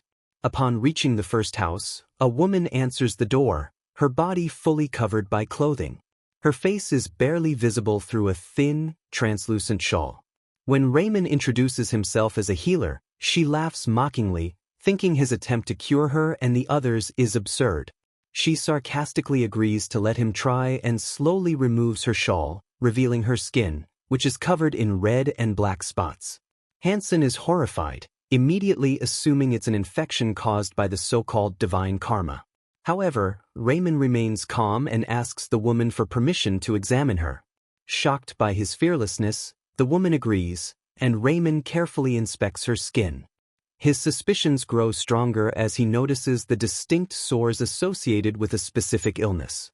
After examining the woman, Raymond confidently diagnoses the disease. It's not a curse, it's syphilis, an infectious disease. The revelation surprises everyone in the room, including Hansen. The women, who had lived in fear of a divine curse, are taken aback by the unfamiliar word. Raymond goes on to explain that, unlike the syphilis they may have heard of, this form of the disease has been left untreated for so long that the symptoms are continuous, rather than dormant. Hansen, always diligent in his role as apprentice, scribbles down everything Raymond says in his notebook. He asks how Raymond plans to treat the disease. Raymond, noticing a pile of moldy bread on the floor, asks the women if they're going to eat it. They're puzzled and ask why he would want it. Raymond laughs and explains that he plans to make a magic pill from the mold. Hansen is stunned, as are the women. Whispering, Hansen asks Raymond what he intends to do with the moldy bread. Raymond, with a knowing smile, reveals that the mold will help him create penicillin, a revolutionary antibiotic. However, since penicillin can be expensive, Raymond decides to make it himself using the mold from the bread. He cuts the mold carefully, soaks it in water, and evaporates it slowly, producing a clear, turquoise liquid, the magic pill. Raymond instructs the women to apply this solution to the infected areas. Over the next several days, he continues treating them, applying the antibiotic regularly. His efforts earn him a significant amount of experience points, raising his skill level and even granting him the alchemy skill. New terms and knowledge flood into Raymond's mind. Catalyst, extraction, allowing him to extract the necessary components from herbs and substances more efficiently. Having created the first antibiotic on the continent, Raymond successfully treats the women of Curson Street, proving that their affliction was never a curse but a common disease. His innovative use of penicillin brings hope to a place long forgotten, and Hansen, now in awe of his mentor's brilliance, diligently records every step of the process. As Raymond continues his healing work, word of his success spreads quickly throughout the kingdom. The women from Curson Street, once isolated and abandoned due to their condition, are overjoyed as they see the red sores on their bodies begin to disappear. Hansen, though exhausted from the relentless work, is content to see the fruits of their labor. Despite his fatigue, he knows they are making a difference. Soon, the whole kingdom of Houston is buzzing with the news of Raymond's clinic. The women, finally healed and feeling beautiful again, silently thank Raymond, and some even offer to repay him. However, Raymond, understanding their lack of means, reassures them that his goal is to help people, not to charge exorbitant fees. Though in the back of his mind, he knows he needs money to grow his clinic and pursue his ultimate goal of wealth, he's driven by his desire to cure his patients and prove his dedication. Hansen, completely worn out, falls asleep from exhaustion. Meanwhile, Raymond's reputation soars. People across the Bay Area are astonished by the fact that Raymond, once a noble, has not only cured the entire Curse Street but has done so without charging a single penny. Soon, the clinic is flooded with patients, the line stretching far down the street. Raymond and Hansen handle the influx with ease, organizing patients by having them take tickets before being seen. Many of them come in with symptoms of syphilis, particularly men. Despite the overwhelming number of cases, Raymond remains calm, his skills and experience growing with every patient he helps. People express deep gratitude, especially an old woman whose life Raymond saved. Her young son thanks Raymond profusely, his eyes shining with admiration. Raymond is deeply moved by the appreciation from his patients, though he hides his emotions behind a calm demeanor. As the clinic becomes busier, Hansen, in awe of Raymond's brilliance, asks him how he came up with such incredible treatments. Raymond, however, is unsure himself. He explains to Hansen that the knowledge just came to him one day, as if by divine intervention. Their conversation is interrupted when a young red-haired girl bursts into the clinic, tears streaming down her face. She grabs Raymond's hands, begging him to save her mother, who is suffering from severe stomach pain. Hansen, admiring Raymond's sincerity, watches as Raymond quickly prepares for surgery. The operation is a success, but it leaves both Raymond and Hansen exhausted after a long day of treating patients from morning until night. That evening, Hansen suggests they review the clinic's finances. As they go over the paperwork, however, they realize the clinic is operating at a significant loss. Raymond, unwilling to charge those who cannot afford it, has put them in a precarious financial situation. Despite the bleak numbers, Hansen remains optimistic, knowing that gaining experience and building a reputation is more important in the long run. They both laugh, raising their hands in celebration of the future, hoping that wealthier patients will eventually come seeking their help. However, their joyous moment is interrupted by a tall, angry man overhearing their conversation. This man, along with a group of other illegal healers, is furious with Raymond's clinic for stealing all their business. Back at his home, he discusses with his associates, a man and a woman, their plan to undermine Raymond. They want to drive up the cost of treatment to force patients back to their illegal operations. The next day, Raymond and Hansen are confronted by a group of angry people outside the clinic. These are the members of the Bay Area Healers Association, and they demand to know who Raymond is. When Raymond introduces himself, they arrogantly order him to raise the cost of treatment from 10 pennies to 100. Raymond is shocked, knowing full well that no one in the Bay Area could afford such a fee. He quickly realizes that this is a ploy to drive people back to the illegal healers.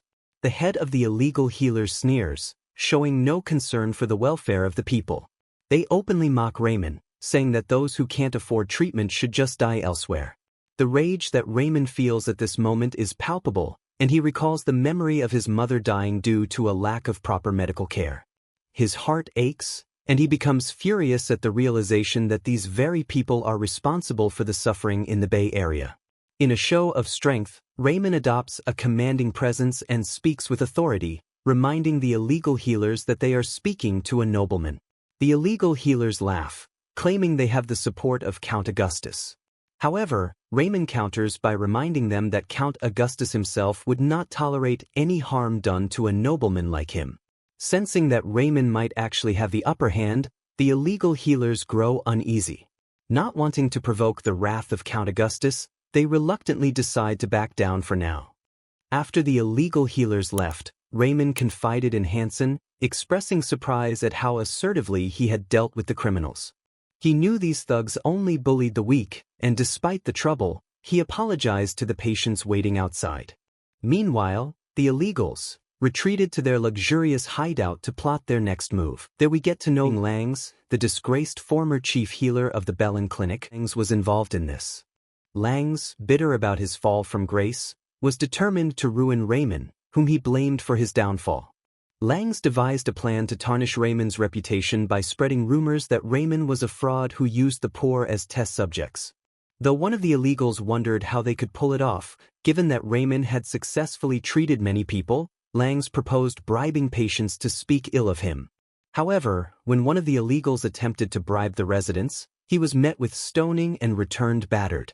The people, grateful to Raymond, now despised the illegals and had no need to fear them anymore. Despite the failure, Langs wasn't deterred. He suggested reaching out to the Blue Moon Guild, a group that maintained order in the Bay Area but had a strained relationship with the illegals. The guild, led by a straightforward but naive man named Kerr, was created to protect the poor from the Dark Blade faction. Though the guild had previously tolerated the illegals, Langs hoped to manipulate them into believing Raymond was a threat. With a teary-eyed performance, Langs told Kerr that Raymond was experimenting on the poor to test dangerous cures, despite Raymond's public charity. Kerr, hearing Langs' words, grew furious. Even though he had heard about Raymond's one-penny treatments, Langs' convincing lies made him believe that Raymond was exploiting the poor. Slamming his hand on the table, Kerr vowed to stop Raymond's experiments and quickly set off toward the clinic, fueled by misplaced anger. Upon storming into the clinic, Kerr's massive, scarred presence terrified everyone inside. Hansen and the healers quaked with fear as Kerr demanded to know which one of them was Raymond. Raymond, however, kept his composure, although his heart raced. He politely asked why Kerr was there, but the guild leader, angry and agitated, grabbed Raymond by the shoulder and ordered him to pack up and leave the Bay Area. Though initially startled, Raymond regained his calm as Kerr's grip slipped from his shoulder. Kerr continued to threaten Raymond and the healers, promising to destroy them if they didn't leave. Hansen, shaking, was too scared to respond, but Raymond remained composed, focusing on the guild leader's irrational fury. Suddenly, one of Raymond's patients, a young, bandaged boy, stepped forward and boldly confronted Kerr, asking why he was so angry with Raymond, who had done nothing but help the sick. Kerr, still agitated, repeated Langs' lies about Raymond using the poor for medical experiments. The patients, including the boy, were stunned by such accusations. Raymond, however, couldn't remain silent any longer. He forcefully denied the claim, stating it was all a lie spread by the Bay Area healers, who were angry about his affordable services. As Raymond spoke, a pop-up appeared in front of him, showing the activation of the method of dealing skill and a quest called Cure the Patient. The quest's goal was to treat patients sincerely so they would become devoted to him, and the difficulty was marked as low. Seeing the quest, Raymond realized that Kerr was not just an angry guild leader, he was also a potential patient. His fear began to fade, replaced with clarity. Raymond explained to Kerr that his healing methods had been recognized by both the king and the healing tower. He asserted that the real reason the Bay Area healers were angry was that they charged high fees, while Raymond provided affordable care. Langs, in particular, was notorious for his exorbitant charges. Kerr, now conflicted, started to believe Raymond's words. Still, he hesitated, unsure of what to do next. Raymond saw his opportunity and invited Kerr to sit down and talk, offering him a cup of tea. Sensing that Kerr had his own ailments, Raymond gently asked if he had any health issues that other healers had failed to cure. Reluctantly, Kerr admitted that he had been suffering from a painful condition, hemorrhoids, that caused him pain and bleeding every time he went to the bathroom. Raymond seized the moment, reassuring Kerr that the condition could be cured but would require surgery. Kerr, nervous and skeptical, initially suspected that Raymond might want to experiment on him, especially since Langs had been charging him an exorbitant fee for treatments that only provided temporary relief. However, Raymond's calm demeanor and professional explanation began to ease Kerr's suspicions. Seeing Kerr's uncertainty, Raymond emphasized that the root of the problem needed to be addressed for the hemorrhoids to go away permanently, unlike the ineffective treatments Langs had been providing. Raymond's confidence and expertise convinced Kerr that he might finally be able to rid himself of the pain that had plagued him for so long. Despite the initial skepticism, Kaner agreed to the surgery for his hemorrhoids, desperate for a permanent solution after years of suffering and failed treatments from Langs. Raymond, alongside Hansen, prepared the necessary instruments for the procedure. With precision and confidence, Raymond excised the hemorrhoidal nodes. The operation was a success, and Raymond received bonus points for completing the quest. Kaner, astonished by the speed and efficiency of the surgery, was deeply grateful. Raymond recommended that Kaner take sitting baths for the next 3 days to manage the pain, and Kaner nearly wept with relief, having suffered from the condition for years. Raymond, meanwhile, wondered how much he should charge for the surgery, finally settling on 30 pennies. But Kaner, overwhelmed with gratitude, gave Raymond a bag of gold pennies, 300 in total, far exceeding Raymond's expectations. As Kaner left the clinic, he promised to deal with Langs and the rest of the illegals for their lies and deceit. True to his word, Kaner soon paid a visit to Lang's hideout. With fury in his eyes, Kaner beat Langs and his cronies, knocking out several of Lang's teeth. He ordered them to leave the Bay Area immediately, or he would finish what he started. The illegals, utterly defeated, fled the area. From that point on, Raymond's clinic flourished, and the people of the Bay Area idolized him for his skill and kindness. Raymond's reputation soared, and his level increased to 20 as he gained more experience and skill points. However, one day, Kaner rushed back to Raymond's clinic in a panic, warning him of a new threat. A man with a highly contagious disease had appeared, believed to be infected with smallpox, one of the deadliest diseases known. Kaner urged Raymond and Hansen to flee, as the disease was so dangerous that the infected would soon be incinerated to prevent its spread. Hansen, terrified, begged Raymond to leave, reminding him of the Tower of Healing's unofficial advice to escape during smallpox or plague outbreaks. Raymond, understanding the severity of smallpox, realized that billions had died from the disease. But something didn't sit right with him. When a young girl from the crowd questioned if they were sure it was smallpox, Raymond began to reconsider. She mentioned that smallpox hadn't been seen in the kingdom for a long time, making its sudden reappearance suspicious. Raymond inquired about the symptoms, and a young boy informed him that the patients had high fevers and red rashes. Raymond, relieved, recognized that these symptoms could indicate other diseases, not necessarily smallpox. He knew he had to see the infected patients himself to be certain. Although the disease was airborne and highly contagious, Raymond couldn't stand by while innocent people were burned alive. At that moment, a quest appeared on Raymond's blue screen: save the people from an unjust death. The quest confirmed Raymond's suspicion: it wasn't smallpox, and he could save them. Determined, Raymond refused to leave, instructing Hansen to bring thick cloth for face masks, along with gowns and gloves to cover their bodies. Hansen, horrified at what Raymond was about to do, watched as Raymond confidently declared that he would meet with the patients.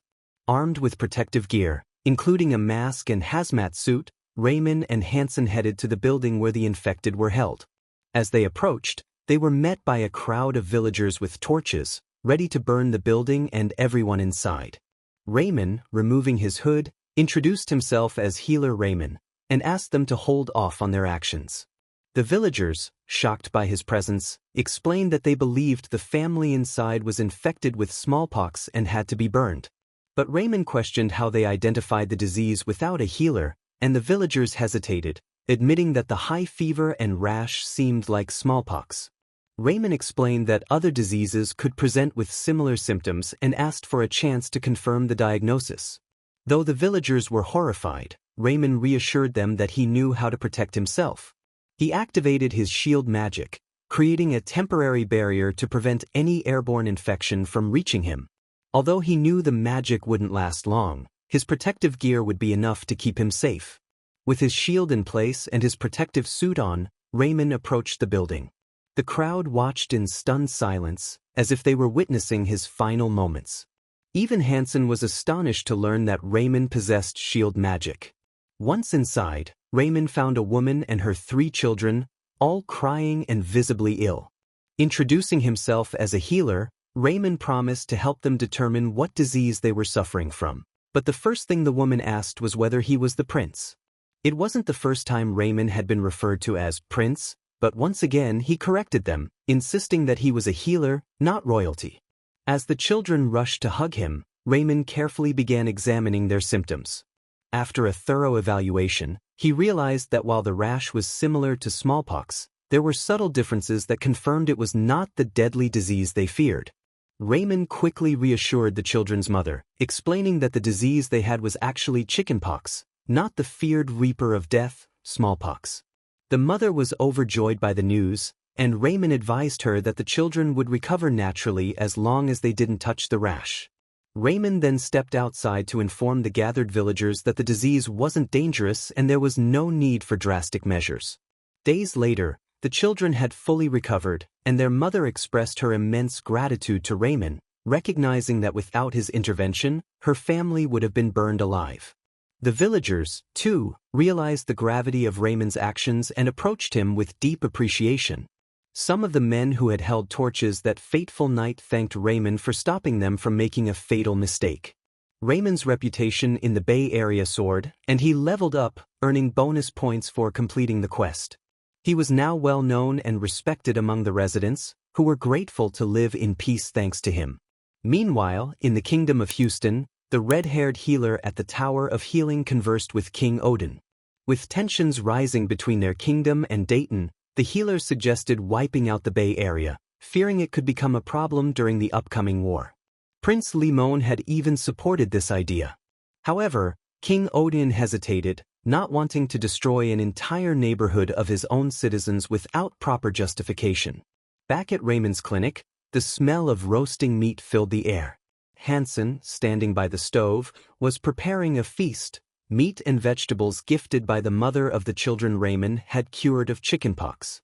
Since it was known to boost the immune system, Hansen thought it was the perfect meal for healers, helping them stay healthy. As Raymond sat down to enjoy the delicious dinner, he reflected on his progress. He had reached level 29 and was already dreaming of hitting level 40 to graduate from the rank of resident novice. During dinner, Hansen, still curious, asked Raymond about the shield magic he had used during the chickenpox incident. Raymond explained that it was an accidental ability he had gained, though its effects were brief. Mana was the source of miracles, he said, explaining that healers, mages, and knights all used mana in different ways. While mages stored it in their heart and knights in their lower abdomen, healers stored mana in a difficult-to-access core near the top of their body.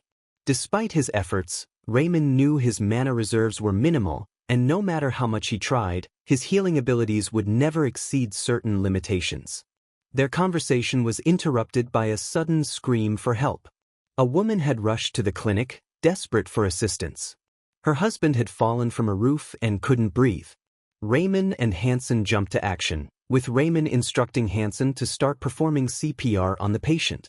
Unbeknownst to Raymond, King Odin and his loyal companion, Gman, had secretly entered the Bay Area, disguised as ordinary citizens. Gman questioned the king's decision to visit in secret, but Odin reassured him that he was a master swordsman and in no danger. They decided to explore the area, eventually ending up at a local tavern. There, they overheard a conversation about Raymond. Two men were discussing a recent patient death, spreading rumors that Raymond had failed during CPR and was possibly experimenting on slum residents. These words hurt King Odin, but before he could react, a young girl in the tavern shouted in defense of Raymond. She explained that Raymond had tried his hardest to save the patient, and when he failed, he had knelt beside the body and wept, heartbroken over his inability to save the man. It was Raymond's first patient death, and the girl stressed how sincere and compassionate he was. Her words resonated with everyone in the tavern, and the conversation quickly shifted to praising Raymond. Another resident shared how Raymond had saved his son's life, and soon the entire tavern was raising their mugs in honor of the slum prince. Raymond's reputation continued to grow, earning him a new title, Robin Hood. With it came additional benefits, though Raymond was unaware of what exactly that meant. As the king and Gman left the tavern, they discussed Raymond's remarkable reputation. Gman, once skeptical, now believed that Raymond would survive and thrive even in a place like the Bay Area. Their conversation was abruptly interrupted by King Odin's worsening cough, but the king brushed it off, dismissing it as nothing serious. As they began to head back to the palace, they suddenly heard a woman's desperate cries for help. As King Odin and Gman rushed into the dark alley, they were confronted by three large men holding a red-haired girl hostage. The criminals ordered them to stay out of the way, but the girl, pleading for help, caught the king's attention. Calm and composed, King Odin instructed Gman to step aside. He then drew his sword, its blade glowing with a menacing purple aura. The criminals were taken aback by the magic emanating from the king's sword, but despite their protests, King Odin charged forward with unmatched ferocity. With swift and powerful strikes, the king incapacitated the three men, leaving the girl momentarily safe. As she sat on the ground, visibly shaken, her innocent demeanor quickly shifted. In an instant, she revealed a blade imbued with a blue aura, lunging toward King Odin with deadly intent. The blade struck his left arm, leaving behind black smoke as a sign of poison. Shocked and enraged, King Odin recognized her immediately. She was the elusive red-haired assassin who had been hunting him for some time. Though wounded, the king refused to back down. He stared at the assassin with a cold, piercing gaze, preparing to counter her next move. The assassin, determined to finish her mission, muttered an incantation in an ancient language, activating a smoke screen spell. White smoke enveloped the alley, but King Odin remained unfazed. Despite the smoke worsening his cough, he stayed alert. Using the reflection of his glowing sword, he anticipated her next move. As she approached, he struck swiftly, driving his sword through her heart and ending the battle in a single decisive blow. Covered in the assassin's blood, King Odin stood victorious. Gman rushed over, concerned for the king's well-being. Though King Odin downplayed his injury, claiming it was just a scratch, Gman noticed that the area around the wound had started turning blue, a clear sign of poison. The king realized that necrosis had already begun, and without immediate treatment, he risked losing his arm. Gman, thinking quickly, suggested going to Raymond's clinic, which was nearby. Though hesitant at first, King Odin agreed that they needed urgent help. The two made their way to Raymond's clinic, where Raymond greeted them with a friendly smile, unaware of their true identities. Upon seeing the king's injury, Raymond immediately grew serious. Gman explained that the king had been poisoned, and Raymond, though curious about their secrecy, proceeded with his duty as a healer.